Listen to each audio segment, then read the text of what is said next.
Good evening everyone. Prelims എക്സ്ട്രീമിൻ്റെ പുതിയൊരു ക്ലാസ്സിലോട്ട് എല്ലാവർക്കും സ്വാഗതം.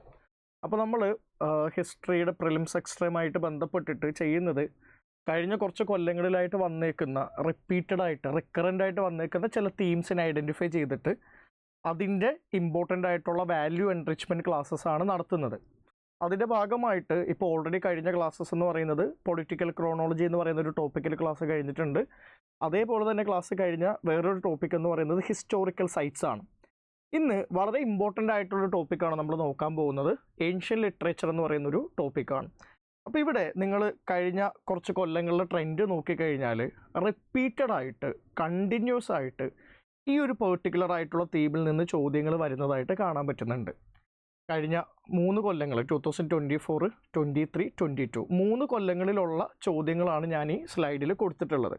അതിൽ 2024 കഴിഞ്ഞ വർഷത്തിൽ 3 ചോദ്യങ്ങളാണ് നമുക്ക് ഏൻഷ്യൻ ലിറ്ററേച്ചറായിട്ട് ബന്ധപ്പെട്ടിട്ട് വന്നത്. ഒന്നാമത്തെ ചോദ്യം എന്ന് പറയുന്നത് which among the following is a work by Bhasa. താരെ തന്നിരിക്കുന്ന ഏത് ലിറ്ററേച്ചറാണ് ഭാസയുടെ വർക്കായിട്ടുള്ളത് എന്ന് പറഞ്ഞിട്ട് 4 ഇമ്പോർട്ടൻ്റ് ആയിട്ടുള്ള കൃതികൾ കൊടുത്തിട്ട് അതിൽ മധ്യമ വ്യയോഗ എന്ന് പറയുന്ന ഒരു ഡ്രാമയുണ്ട്. അതാണ് ഭാസയുടെ വർക്കായിട്ടുണ്ടായിരുന്നത്. നിങ്ങൾ ഈ കഴിഞ്ഞ കുറച്ച് കൊല്ലങ്ങളായിട്ട് ഏൻഷ്യൻ ലിറ്ററേച്ചറായിട്ട് ബന്ധപ്പെട്ട് വന്നേക്കുന്ന ചോദ്യങ്ങൾ നോക്കിക്കഴിഞ്ഞാൽ മനസ്സിലാക്കാൻ പറ്റുന്ന വളരെ ഇമ്പോർട്ടൻ്റ് ആയിട്ടുള്ളൊരു തീം എന്താണെന്ന് വെച്ച് കഴിഞ്ഞാൽ they have shifted the source from old NCERT book and new NCERT books to Upinder Singh. ആ ഉപീന്ദർ സിംഗിലോട്ടുള്ള ആ ഒരു മാറ്റം കൊണ്ടാണ് പലപ്പോഴും നമ്മൾക്ക് ചോദ്യം കുറച്ച് കടുപ്പമായിട്ട് മാറുന്നത്. മാത്രമല്ല ചോദ്യത്തിൻ്റെ രീതി കുറേ കൂടി ഫാക്ച്വലാക്കി മാറ്റിയിട്ടുണ്ട്. അപ്പോൾ ഭാസയുടെ വളരെ ഇമ്പോർട്ടൻ്റ് ആയിട്ടുള്ള വർക്ക്സ് എല്ലാം ഓൾഡ് NCERT ബുക്കിലൊക്കെ മെൻഷൻ ചെയ്തിട്ടുണ്ടെങ്കിലും ഈ മധ്യമ വ്യയോഗ എന്ന് പറയുന്നൊരു ബുക്ക് അതിൻ്റെ ഉള്ളിൽ മെൻഷൻ ചെയ്യുന്നതായിട്ട് കാണാൻ പറ്റുന്നുണ്ടായിരുന്നില്ല. അതേപോലെ തന്നെ 2024 ചോദിച്ച വേറൊരു ചോദ്യമാണ് സംഘഭൂതി എന്ന് പറയുന്ന ബുദ്ധിസ്റ്റ് മോങ്കായിട്ട് ബന്ധപ്പെട്ടിട്ട് അദ്ദേഹം എഴുതിയേക്കുന്ന ഒരു കമൻട്രി ഏതിനെ പറ്റിയിട്ടാണെന്നുള്ളൊരു ചോദ്യമായിരുന്നു. വളരെ ഡിഫിക്കൽട്ടായിട്ടുള്ളൊരു ചോദ്യമാണ്. അതേപോലെ തന്നെ പുരാണാസിനെ പറ്റിയിട്ടും ഉപനിഷത്തിനെ പറ്റിയിട്ടും ചോദ്യങ്ങൾ വന്നിട്ടുണ്ട്. 2023 നോക്കുന്ന സമയത്താണെങ്കിൽ ഒരു match the following type of question ആണ് അവർ തന്നിട്ടുണ്ടായിരുന്നത്. അതായത് ഒരു വർക്ക് തന്നിട്ട് അതിൻ്റെ ഓതർ ഇത് കറക്റ്റായിട്ട് മാച്ച് ചെയ്യുന്നുണ്ടോ എന്നുള്ളൊരു ചോദ്യമാണ് 2023 വന്നിട്ടുണ്ടായിരുന്നത്. അതിൽ ദേവി ചന്ദ്രഗുപ്തം, മിലിന്ദ പൻഹ, ഹമ്മിറ മഹാവാക്യ, നിധി വാക്യാമൃത ഇങ്ങനെയുള്ള ബുക്കുകളൊക്കെയാണ് ചോദിച്ചിട്ടുണ്ടായിരുന്നത്. അതിൽ തന്നെ ദേവി ചന്ദ്രഗുപ്തം എന്ന് പറയുന്നത് ഒരു ഡ്രാമയാണ് റിട്ടൺ ബൈ വിശാഖ ദത്ത. മിലിന്ദ പൻഹ എന്ന് പറയുന്നത് ഒരു കോൺവെർസേഷനാണ്. ബാക്കിയുള്ളതൊക്കെ ട്രീറ്റീസസ് ആണ്. അപ്പോൾ നിങ്ങൾ നോക്കിക്കഴിഞ്ഞാൽ പല രൂപത്തിലുള്ള ബുക്കുകൾ ബേസ് ചെയ്തിട്ടുള്ള ചോദ്യങ്ങൾ വരുന്നുണ്ട്.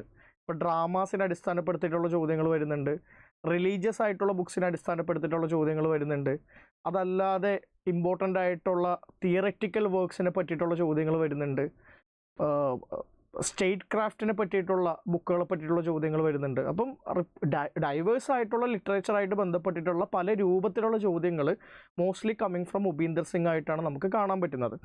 അതുകൊണ്ട് തന്നെയാണ് കുറച്ച് ഡിഫിക്കൽട്ടായിട്ട് ഈ ഒരു ഭാഗം മാറുന്നത്. ഇവിടെ നമ്മളെപ്പോഴും നമ്മൾക്ക് പറ്റുന്നൊരു അബദ്ധം എന്താണെന്ന് വെച്ച് കഴിഞ്ഞാൽ കണ്ടിന്യൂസ് ആയിട്ട് ഈ ഒരു രീതിയിൽ ചോദ്യങ്ങൾ വന്നിട്ടും ആ ഒരു തീമിനെ ഐഡൻറ്റിഫൈ ചെയ്ത് ആ സോഴ്സിനെ മനസ്സിലാക്കി നമ്മുടെ ഒരു പഠന രീതി മാറ്റാനായിട്ടുള്ള ശ്രമങ്ങളൊന്നും നമ്മൾ നടത്തിയിട്ടില്ല എന്നുള്ളതാണ് ഇവിടെ ഏറ്റവും ഇമ്പോർട്ടൻ്റ് ആയിട്ടുള്ള ഒരു നമ്മുടെ സൈഡിൽ നിന്ന് സ്റ്റുഡൻസിൻ്റെ സൈഡിൽ നിന്ന് വന്നേക്കുന്ന ഒരു വലിയൊരു വീക്ക്നെസ് ആയിട്ട് എനിക്ക് തോന്നിയിട്ടുള്ളത്. അപ്പോൾ നമ്മുടെ ഇന്നത്തെ സെഷൻ എന്ന് പറയുന്നത് ഞാൻ ഓൾറെഡി പറഞ്ഞിട്ടുണ്ട്, ഇതൊരു വാല്യൂ എൻറിച്ച്മെൻറ്റ് സെഷനാണ്. അതുകൊണ്ട് തന്നെ വളരെ ഫ്ലാംബോയിൻ്റ് ആയിട്ടുള്ള വളരെ നറേറ്റീവ് ആയിട്ടുള്ള രീതിയിലുള്ള ഒരു ക്ലാസ് നിങ്ങൾ പ്രതീക്ഷിക്കരുത്. ഈ വരാൻ പോകുന്ന പ്രിലിംസിന് വേണ്ടിയിട്ട് തികച്ചും ഫാക്ച്വലായിട്ട് ഡ്രൈ ആയിട്ട് എക്സാം ഓറിയൻറ്റഡ് ആയിട്ടുള്ള കാര്യങ്ങൾ ഞാൻ വേഗം പറഞ്ഞു പോവേ ഉള്ളൂ. ഇതൊരു എക്സാം റിലവൻ്റ് ആയിട്ടുള്ള എക്സാം സ്പെസിഫിക് ആയിട്ടുള്ള ലെക്ചറായിട്ട് മാത്രം കണ്ട് മനസ്സിലാക്കാനായിട്ട് ശ്രമിക്കുക. വളരെ ഡീറ്റെയിൽഡ് ആയിട്ട് അതിനെ പറ്റിയിട്ട് കുറേ കാര്യങ്ങൾ ഞാൻ പറയുന്നുണ്ടാവില്ല. എക്സാമിന് വേണ്ടി മാത്രമായിട്ട് എടുക്കുന്ന ഒരു സെഷനാണ്. ഞാൻ ഇങ്ങനെ തന്നെ ഇത് പറയാൻ കാരണം എന്താണെന്ന് വെച്ച് കഴിഞ്ഞാൽ നമ്മുടെ ഈ പ്രിലിംസ് എക്സ്ട്രീം പ്രോഗ്രാമിൻ്റെ ഭാഗമായിട്ട് ഡിഫറെൻറ്റ് ടൈപ്സ് ഓഫ് ക്ലാസ്സസ് ഉണ്ട്. ഇപ്പോൾ ബഡ്ജറ്റിൻ്റെ ക്ലാസ് ഉണ്ട്, എക്കണോമിക് സർവേ ഉണ്ട്, റിനോ മാമിൻ്റെ ക്ലൈമറ്റോളജി പോലുള്ള സബ്ജക്ട്സ് ഉണ്ട്, ടോപ്പിക്സ് ഉണ്ട്. അപ്പോൾ ഓരോ ടോപ്പിക്കിനും ഓരോ രീതിയാണ്. അപ്പോൾ ഇതിൽ നിന്ന് നിങ്ങൾ കൺസെപ്ഷ്യലായിട്ട് മനസ്സിലാക്കാനോ ഇൻട്രസ്റ്റിംഗ് ആയിട്ടുള്ളൊരു സാധനമൊന്നും പ്രതീക്ഷിക്കരുത് ഞാൻ ഇന്ന് എടുക്കുന്ന ക്ലാസ്സിൽ നിന്ന്. അത് നിങ്ങൾക്ക് ഡിസപ്പോയിൻറ്റഡ് ആകാം. പക്ഷേ എക്സാം ഓറിയൻറ്റഡ് ആയിട്ട് ചിന്തിക്കുകയാണെങ്കിൽ വളരെ ഇമ്പോർട്ടൻ്റ് ആയിട്ടുള്ള സെഷനായിട്ട് നിങ്ങൾ മനസ്സിലാക്കുകയും വേണം. അപ്പോൾ നമുക്ക് എന്ത് ചെയ്യാം, വളരെ ഇമ്പോർട്ടൻ്റ് ആയിട്ടുള്ള ഡൈവേഴ്സ് ആയിട്ടുള്ള ലിറ്ററേച്ചേഴ്സ് എല്ലാം ഒന്ന് നോക്കി പോവാം. ഞാൻ ഇന്ന് ഡിസ്കസ് ചെയ്യാൻ പോകുന്നത് മേജർലി റിലീജിയസ് ആയിട്ടുള്ള ലിറ്ററേച്ചർ, ഡ്രാമാസ്,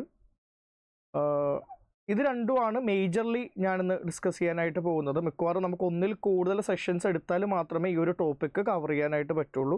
ക്ലാസ്സിനെ മാക്സിമം നിങ്ങൾ യൂട്ടിലൈസ് ചെയ്യാനായിട്ട് ശ്രമിക്കുക എന്നുള്ളതാണ് ഒരു ആമുഖമായിട്ട് എനിക്ക് പറയാനായിട്ടുള്ളത്. ഇനി ഞാൻ ക്ലാസ്സിലോട്ട് പോകുന്നതിന് മുന്നേ നമുക്ക് ആദ്യം തന്നെ ഡിസ്കസ് ചെയ്യേണ്ട ഒരു കാര്യം എന്ന് പറയുന്നത്, we have to talk about languages. കാര്യം ലാംഗ്വേജ് ആണല്ലോ, ഭാഷയാണല്ലോ ലിറ്ററേച്ചറായിട്ട് പരിണമിക്കുന്നത്. ഭാഷയിൽ നിന്നാണ് ലിറ്ററേച്ചർ ഉണ്ടാകുന്നത്. ഇതായിട്ട് ബന്ധപ്പെട്ടിട്ട് കുറച്ച് ഇമ്പോർട്ടൻ്റ് ആയിട്ടുള്ള കാര്യങ്ങളൊന്ന് പറഞ്ഞു പോവാം. നമ്മൾ ഇന്ത്യയിൽ നോക്കിക്കഴിഞ്ഞാൽ there are mostly 4 families of languages. 4 language ഫാമിലിയാണുള്ളത്. ഭാഷകൾ ലക്ഷക്കണക്കിനുണ്ട്. അതിനെ നമുക്ക് മേജർലി 4 ഫാമിലീസ് ആയിട്ട് കാറ്റഗറൈസ് ചെയ്യാനായിട്ട് പറ്റും. 4 ഫാമിലീസ് ആയിട്ട് കാറ്റഗറൈസ് ചെയ്യാന്ന് പറഞ്ഞാൽ ഓരോ ഫാമിലി ഓഫ് ലാംഗ്വേജിനും അതിൻ്റേതായിട്ടുള്ള അന്തർധാരകളുണ്ട്, സിമിലാരിറ്റീസ് ഉണ്ട്, കോമണാലിറ്റീസ് ഉണ്ട്. ഇപ്പോൾ ഒരു ഉദാഹരണം പറഞ്ഞു കഴിഞ്ഞാൽ നോർത്ത് ഇന്ത്യയിൽ നമ്മൾ കാണുന്ന മേജറായിട്ടുള്ള എല്ലാ ലാംഗ്വേജസും ഇന്തോ യൂറോപ്യൻ ഫാമിലിയിൽ പെട്ടതാണ്. Indo Iranian, Indo Aryan, Indo European ലാംഗ്വേജിൽ പെട്ടതാണ് നോർത്ത് ഇന്ത്യയിൽ കാണുന്ന ലാംഗ്വേജസ് എല്ലാം തന്നെ. സാൻസ്ക്രിറ്റ് ആയിക്കോട്ടെ, പാലി, പ്രാകൃത്, പഞ്ചാബി, മറാഠി, ഗുജറാത്തി, ഒഡിയ, കശ്മീരി, നമ്മൾ നോർത്ത് ഇന്ത്യയിൽ കാണുന്ന എല്ലാ ലാംഗ്വേജും ആ ഒരു ഗ്രൂപ്പിൽ വരുന്നതായിട്ടാണ് നമുക്ക് കാണാൻ പറ്റുന്നത്. ഇനി സൗത്ത് ഇന്ത്യയിലോട്ട് വരുന്ന സമയത്ത് സൗത്ത് ഇന്ത്യൻ ലാംഗ്വേജസ് എന്ന് പറയുന്നത് ദ്രവീഡിയൻ ലാംഗ്വേജസ് ആയിട്ടാണ് പറയാറുള്ളത്. അപ്പോൾ ഇവിടെ കാണുന്നത് ഏറെക്കുറെ എന്താണ്, ഇന്തോ യൂറോപ്യൻ ആണ്. ഇന്തോ യൂറോപ്യൻ അല്ലെങ്കിൽ ഇന്തോ ആര്യൻ ലാംഗ്വേജ്. സൗത്ത് ഇന്ത്യയിൽ കാണുന്ന ലാംഗ്വേജസ്, അതായത് കേരളത്തിൽ, തമിഴ്നാടു, കർണാടക, ആന്ധ്രാപ്രദേശ്, ഈ 4 സ്ഥലങ്ങളിൽ കാണുന്ന ലാംഗ്വേജ് എന്ന് പറയുന്നത് ദ്രവീഡിയൻ ലാംഗ്വേജ് ആണ്. ദ്രവീഡിയൻ, അതായത് സെയിം ഫാമിലിയാണ്, ദ്രവീഡിയൻ ഫാമിലി ഓഫ് ലാംഗ്വേജസ് ആണ്. അതുകൊണ്ട് തന്നെ നിങ്ങൾ നോക്കിക്കഴിഞ്ഞ് കഴിഞ്ഞാൽ ഈ ദ്രവീഡിയൻ ലാംഗ്വേജസ് തമ്മിൽ കൃത്യമായിട്ടുള്ളൊരു കോമണാലിറ്റിയും സിമിലാരിറ്റിയും കാണാൻ പറ്റും. തമിഴും മലയാളം തമ്മിലുള്ള ആ ഒരു സിമിലാരിറ്റിയുടെ റീസൺ എന്ന് പറയുന്നത് both belongs to the Dravidian group of language family എന്നുള്ളതാണ്. അതിൽ നിങ്ങൾ മനസ്സിലാക്കേണ്ട ഒരു ലാംഗ്വേജ് എന്ന് പറയുന്നത് ബ്രാഹ്വി, ബലൂചിസ്ഥാനിലൊക്കെ സംസാരിക്കുന്ന ബ്രാഹ്വി എന്ന് പറയുന്നൊരു ഭാഷയും ദ്രവീഡിയൻ ലാംഗ്വേജ് ആണ്. ഇത് മാത്രമാണ് കുറച്ച് ഡിഫറെൻ്റ് ആയിട്ടുള്ളത്. ആൻഡ് ഓൾസോ ഗോണ്ടി, തുളു പിന്നെ നമുക്ക് മനസ്സിലാകാം കർണാടകയിൽ സംസാരിക്കുന്ന ഒരു ഭാഷയായതുകൊണ്ട് തന്നെ, കൊങ്കൺ റീജിയനിൽ സംസാരിക്കുന്ന ഒരു ഭാഷയായതുകൊണ്ട് തന്നെ ദ്രവീഡിയൻ ആകാം എന്നുള്ളത് ജോഗ്രഫിക്കൽ സെൻസ് വെച്ച് നിങ്ങൾക്ക് മനസ്സിലാക്കാനായിട്ട് പറ്റും. പക്ഷെ ഗോണ്ടി എന്ന് പറയുന്ന ട്രൈബൽ ലാംഗ്വേജും ബ്രാഹ്വി എന്ന് പറയുന്ന ഇന്ത്യക്ക് പുറത്ത് സംസാരിക്കുന്ന ലാംഗ്വേജും ദ്രവീഡിയൻ ഫാമിലിയിൽ പെട്ടതാണെന്നുള്ളതാണ് കുറച്ച് സർപ്രൈസിങ് ആയിട്ട് നമുക്ക് കാണാൻ പറ്റുന്നത്. ഇനി ഓസ്ട്രോ ഏഷ്യാറ്റിക് എന്ന് പറയുന്ന ഒരു ഗ്രൂപ്പ് ഓഫ് ലാംഗ്വേജസ് ഉണ്ട്. അതിൽ വരുന്നത് സാന്താളി, ഖാസി, മുണ്ടാരി എന്നൊക്കെ പറയുന്നത് ഓസ്ട്രോ ഏഷ്യാറ്റിക് ഫാമിലിയിൽ വരുന്നതാണ്. അതേപോലെ തന്നെ ടിബറ്റോ ബർമീസിൽ വരുന്നതാണ് മണിപ്പൂരി, ബോഡോ, ഗാരോ, ലുഷായി എന്ന് പറയുന്ന ലാംഗ്വേജസ് ടിബറ്റോ ബർമീസ് ഇതിൽ വരുന്നതാണ്. ഇവിടെ പൊതുവെ ഈ ഒരു രീതിയിലുള്ള ചോദ്യങ്ങൾ ഇതുവരെ UPSC ചോദിച്ചിട്ടില്ല എന്നുണ്ടെങ്കിലും ഈ ലാംഗ്വേജിനെ പറ്റിയിട്ടുള്ള ചോദ്യങ്ങൾ ജനറലി വരാറുണ്ട്. അതിൽ റിക്കറൻ്റ് ആയിട്ട് വന്നിട്ടുള്ളൊരു ചോദ്യമാണ് ക്ലാസിക്കൽ ലാംഗ്വേജസിനെ പറ്റിയിട്ടുള്ള ചോദ്യം. Questions related to classical language. ഇതെന്തുകൊണ്ടാണ് ഇപ്പോൾ ഇമ്പോർട്ടൻ്റ് ആകുന്നതെന്ന് ചോദിച്ചു കഴിഞ്ഞാൽ 2024 ഒക്ടോബറിൽ ഒരു 3 to 4 ലാംഗ്വേജസും കൂടി ക്ലാസിക്കൽ ലാംഗ്വേജ് ആയിട്ട് നമ്മുടെ യൂണിയൻ ക്യാബിനറ്റ് പ്രഖ്യാപിച്ചു. ഒരു കറണ്ട് അഫയേഴ്സ് റിലേറ്റഡ് ആയിട്ട് നിങ്ങൾ മനസ്സിലാക്കേണ്ട കാര്യങ്ങളാണ്. അതിൽ പ്രഖ്യാപിച്ച പുതിയ ലാംഗ്വേജ് എന്ന് പറയുന്നത് ഒന്ന് മറാഠി, ബംഗാളി, ആസാമീസ്, പാലി, പ്രാകൃത്. 5 പുതിയ ലാംഗ്വേജസിനെ ക്ലാസിക്കൽ ലാംഗ്വേജ് ആയിട്ട് ഉൾപ്പെടുത്തിയിട്ടുണ്ട്. ഇതിനു മുമ്പ് ക്ലാസിക്കൽ ലാംഗ്വേജിൻ്റെ പട്ടികയിൽ ഉണ്ടായിരുന്നത് ഏറ്റവും ആദ്യം ക്ലാസിക്കൽ ലാംഗ്വേജ് ആയിട്ട് പ്രഖ്യാപിച്ചത് തമിഴാണ്. തമിഴ്, പിന്നെ സാൻസ്ക്രിറ്റ്, തെലുഗു, കന്നഡ, മലയാളം, ഒഡിയ. ഈ ഭാഷകൾ ഓൾറെഡി ക്ലാസിക്കൽ ലാംഗ്വേജ് ആയിട്ട് പ്രഖ്യാപിച്ചിരുന്നു. അതിൻ്റെ കൂട്ടത്തിൽ പുതിയതായിട്ട് ഈ കഴിഞ്ഞ വർഷം ഈ ലാംഗ്വേജസും കൂടി യൂണിയൻ ക്യാബിനറ്റ് അപ്രൂവ് ചെയ്തിട്ടുണ്ട്. ഈ ക്ലാസിക്കൽ ലാംഗ്വേജ് ആയിട്ട് 2 പ്രാവശ്യം UPSC ചോദ്യം ചോദിച്ചിട്ടുണ്ട്. അപ്പം ഇത് കറണ്ട് അഫയേഴ്സ് റിലേറ്റഡ് ആയിട്ട് ഇമ്പോർട്ടൻ്റ് ആണ്. കഴിഞ്ഞൊരു വർഷത്തെ ചോദ്യം നിങ്ങൾ നോക്കിക്കഴിഞ്ഞാൽ 2 ക്വസ്റ്റ്യനാണ് കറണ്ട് അഫയേഴ്സ് റിലേറ്റഡ് ആയിട്ട് വന്നിട്ടുള്ളത്. ഇത് ചോദിക്കാൻ വളരെയധികം സാധ്യത ഉള്ളൊരു ചോദ്യമാണ്. ക്ലാസിക്കൽ ലാംഗ്വേജ് ആയിട്ട് പ്രഖ്യാപിച്ച ലാംഗ്വേജസ് ഏതാണെന്ന് മാത്രമല്ല നിങ്ങൾ മനസ്സിലാക്കേണ്ടത്, ഇതിന് വേണ്ടിയിട്ടുള്ള ക്രൈറ്റീരിയ കൂടി ഒന്ന് അറിഞ്ഞിരിക്കുക എന്നുള്ളത് ഇമ്പോർട്ടൻ്റ് ആണ്. ഒന്ന് സെർച്ച് ചെയ്ത് നോക്കുക. What are the criteria that enables one two be established as A classical language. ഈ ഒരു കാര്യം കൂടി ഒന്ന് നോക്കുക. എക്സാം പോയിന്റ് ഓഫ് വ്യൂവിൽ വളരെ ഇമ്പോർട്ടൻ്റ് ആണ്. ഇനി വളരെ ഇമ്പോർട്ടൻ്റ് ആയിട്ടുള്ള വേറൊരു കാര്യം നമുക്ക് പഠിക്കാനുള്ളത്, ഇന്ത്യയിലുള്ള ലിറ്ററേച്ചറും അതിൻ്റെ ഒരു ക്രോണോളജിക്കൽ ഓർഡറുമാണ്. അപ്പോൾ ഞാൻ ഈ ഒരു ഇമേജ് ഉപീന്ദർ സിംഗ് എന്ന് പറയുന്ന വളരെ ഇമ്പോർട്ടൻ്റ് ആയിട്ടുള്ളൊരു ബുക്കിൽ നിന്ന് എടുത്തിട്ടുള്ളതാണ്. എന്തുകൊണ്ടാണ് ഈ ഒരു സ്ലൈഡ് ഇവിടെ പ്ലേസ് ചെയ്യുന്നത് എന്ന് ചോദിച്ചു കഴിഞ്ഞാൽ, കഴിഞ്ഞ വർഷങ്ങളിൽ ക്രോണോളജി ബേസ്ഡ് ആയിട്ട് നമ്മൾ പൊളിറ്റിക്കൽ ക്രോണോളജി പഠിക്കാറുണ്ട്. അതുപോലെ ലിംഗ്വിസ്റ്റിക് ആയിട്ടുള്ള ലിറ്ററേച്ചറായിട്ട് ബന്ധപ്പെട്ടേക്കുന്ന ക്രോണോളജി ചോദ്യങ്ങൾ വരുന്നതായിട്ട് കാണാൻ പറ്റുന്നുണ്ട്. ഫോർ എക്സാമ്പിൾ 2024 നോക്കിക്കഴിഞ്ഞാൽ വന്ന ഒരു ക്രോണോളജി ബേസ്ഡ് ആയിട്ടുള്ളൊരു ചോദ്യമാണ് പുരാണാസ് ആർ ഏർലിയർ ദാൻ ഉപനിഷത്ത് എന്ന് പറയുന്ന ഒരു സ്റ്റേറ്റ്മെൻറ്റ്. പുരാണങ്ങളാണോ ഉപനിഷത്താണോ ഏർലിയർ മുന്നേ വന്നിട്ടുള്ളത്? ഈ ഒരു ചോദ്യം കണ്ടിട്ടുണ്ടായി.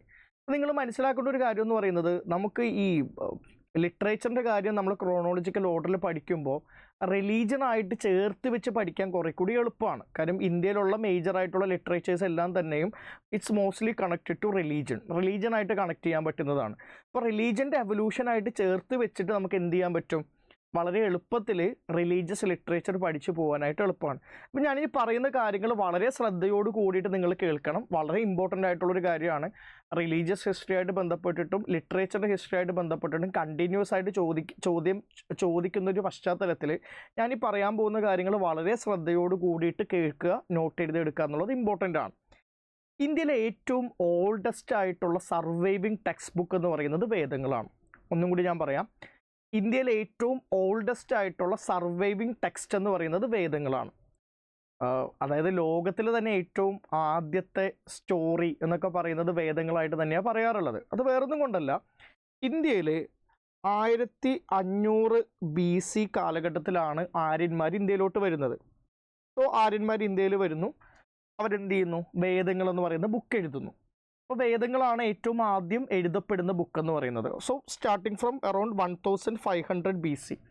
എക്സാക്ട്ലി നമുക്ക് കൃത്യമായിട്ട് പറയാൻ പറ്റില്ല. ഒരു 2000 BCയിലും ഇത് തുടങ്ങിയിട്ടുണ്ടാകാം. പക്ഷേ 1500 BCയിലെങ്കിലും വേദിക് ടെക്സ്റ്റിൻ്റെ എഴുത്ത് തുടങ്ങിയിട്ടുണ്ട്. 1500 BC. അതുകൊണ്ട് തന്നെ വേദിക് ടെക്സ്റ്റ് എന്ന് പറയുന്നത് ഏറ്റവും ഓൾഡസ്റ്റ് ആയിട്ടുള്ള സർവൈവിങ് ബുക്കാണ്. ഇനി ഈ വേദിക് ടെക്സ്റ്റ് ബുക്സ് തന്നെ പല ഗ്രൂപ്പായിട്ട് നമുക്ക് തിരിക്കാൻ പറ്റും, അല്ലെങ്കിൽ അതിൻ്റെ ഉള്ളിൽ തന്നെ ഇൻറ്റേർണൽ ആയിട്ടുള്ള ഒരു ക്രോണോളജി നമുക്ക് കാണാനായിട്ട് പറ്റും. വേദങ്ങൾ നിങ്ങൾക്ക് അറിയാവുന്നത് പോലെ തന്നെ മൊത്തത്തിൽ 4 പ്രധാനപ്പെട്ട വേദങ്ങളുണ്ട്. അതിൽ 1500 BCയിൽ എഴുതി തുടങ്ങുന്നത് ഋഗ്വേദ എന്ന് പറയുന്ന ബുക്കാണ്. അറൗണ്ട് ഒരു 1000 BC മുതലാണ്, 1500 BC തുടങ്ങി 1000 BC ആയപ്പോഴാണ് ബാക്കിയുള്ള 3 വേദങ്ങൾ എഴുതപ്പെടുന്നത്. സാമവേദ, യജുർവേദ, അഥർവവേദ എന്ന് പറയുന്ന 3 വേദങ്ങൾ എഴുതി തുടങ്ങുന്നത് അറൗണ്ട് ഒരു 1000 BCയിലാണ്. അപ്പോൾ 1500 BC മുതൽ 600 BC വരെയുള്ള 1000 വർഷങ്ങൾ എടുത്തിട്ട് കമ്പോസ് ചെയ്യപ്പെടുന്ന വേദങ്ങളിൽ ഇൻറ്റേർണൽ ക്രോണോളജി നമുക്ക് കാണാനായിട്ട് പറ്റുന്നുണ്ട്. 1500 BC ടു 1000 BCയുടെ ഇടയിൽ ഋഗ്വേദയും 1000 BC ടു 600 BCയുടെ ഇടയിൽ ലേറ്റർ വേദങ്ങളായിട്ടുള്ള സാമവേദ, യജുർവേദ, അഥർവവേദ എന്ന് പറയുന്ന 3 ബുക്കുകളും എഴുതപ്പെടുന്നതായിട്ടാണ് കാണാൻ പറ്റുന്നത്. ഇതൊന്ന് മനസ്സിലാക്കി വെക്കണേ. ഈ വേദങ്ങൾ എഴുതിയതിന് ശേഷം വേദങ്ങളായിട്ട് ബന്ധപ്പെട്ട വേറെയും കുറേ ഇമ്പോർട്ടൻ്റ് ആയിട്ടുള്ള കാര്യങ്ങൾ എഴുതപ്പെടുന്നുണ്ട്. അതിൻ്റെ പേരാണ് വേദാംഗ. വേദാംഗ എന്ന് പറഞ്ഞു കഴിഞ്ഞാൽ ലിംസ് ഓഫ് വേദ, വേദങ്ങളുടെ അംഗമാണ്, വേദങ്ങളുടെ തന്നെ ഭാഗമാണ്, വേദിക് കോർപ്പസിൻ്റെ ഭാഗമാണ്. പക്ഷേ ആ വേദിക് ലിറ്ററേച്ചറായിട്ട് നമുക്ക് ചേർത്ത് വായിക്കാനായിട്ട് പറ്റൂല. അതായത് വേദാംഗ എന്ന് പറഞ്ഞാൽ ബേസിക്കലി ഇത്രയേ ഉള്ളൂ. വേദങ്ങൾ എന്ന് പറയുന്ന ബുക്കായിട്ട് ബന്ധപ്പെട്ടിട്ട് അതെങ്ങനെയാണ് വായിക്കേണ്ടത്, അതെങ്ങനെയാണ് ഉപയോഗിക്കേണ്ടത്, അതെങ്ങനെയാണ് പ്രാക്ടീസ് ചെയ്യപ്പെടേണ്ടത്, അതിൻ്റെ ഗ്രാമർ എങ്ങനെയാണ്, ഉച്ചാരണം എങ്ങനെയാണ്, ഇതിനെല്ലാത്തിനെയും പറ്റി പറയുന്ന ബുക്കിനെയാണ് വേദാംഗ എന്ന് വിളിക്കുന്നത്. ഋഗ്വേദ, സാമവേദ, യജുർവേദ, അഥർവവേദ എന്ന് പറയുന്ന വേദങ്ങൾ കൂടാതെ ആ വേദിക് കോർപ്പസിൻ്റെ ഉള്ളിൽ വരുന്ന വേറൊരു ഇമ്പോർട്ടൻ്റ് ആയിട്ടുള്ള ബുക്കാണ് വേദാംഗാസ്. അതിൻ്റെ ഉള്ളിൽ വരുന്നതാണ് വ്യാകരണ, ധർമ്മ സൂത്ര, അതേപോലെ തന്നെ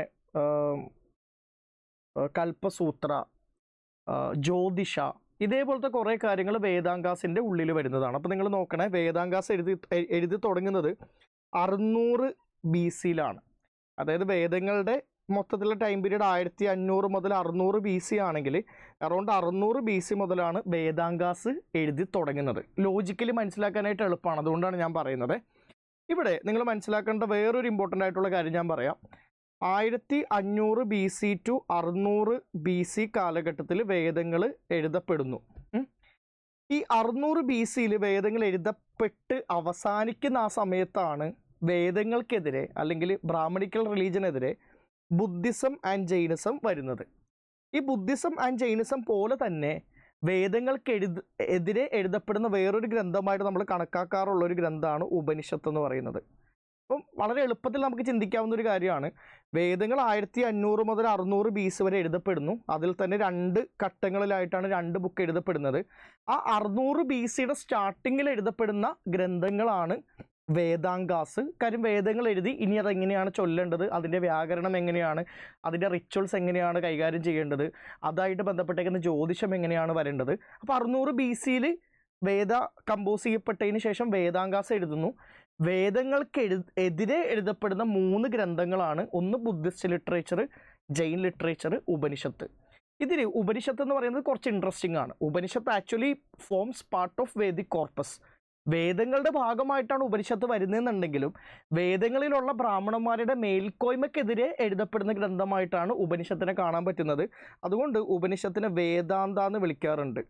വേദങ്ങളുടെ അന്ത്യത്തിൽ, അവസാനത്തിൽ വേദിക് ഐഡിയാസിനെതിരെ, ബ്രാഹ്മണന്മാരുടെ ഐഡിയാസിനെതിരെ പോസിബിളി ക്ഷത്രിയന്മാർ എഴുതിയേക്കുന്ന ഗ്രന്ഥമായിട്ടാണ് ഉപനിഷത്തിനെ കാണുന്നത്. അപ്പോൾ നിങ്ങൾ നോക്കണേ, ജൈൻ ലിറ്ററേച്ചർ സിമിലർലി ട്രിപ്പിറ്റകാസ്, ഇവർ പറയുന്നത് ജൈൻ ലിറ്ററേച്ചർ എഴുതപ്പെടുന്നത് 500 BCയിലും ടിപ്പിറ്റകാസ് എന്ന് പറയുന്ന ബുദ്ധിസ്റ്റ് ഗ്രന്ഥങ്ങൾ എഴുതുന്നത് 600 BCയിലും ആണെന്നാണ്. അതായത് 600 BC 500 BCയിലാണ് ഈ പറയുന്ന ജൈൻ ബുദ്ധിസ്റ്റ് ബുക്കുകൾ വരുന്നത്.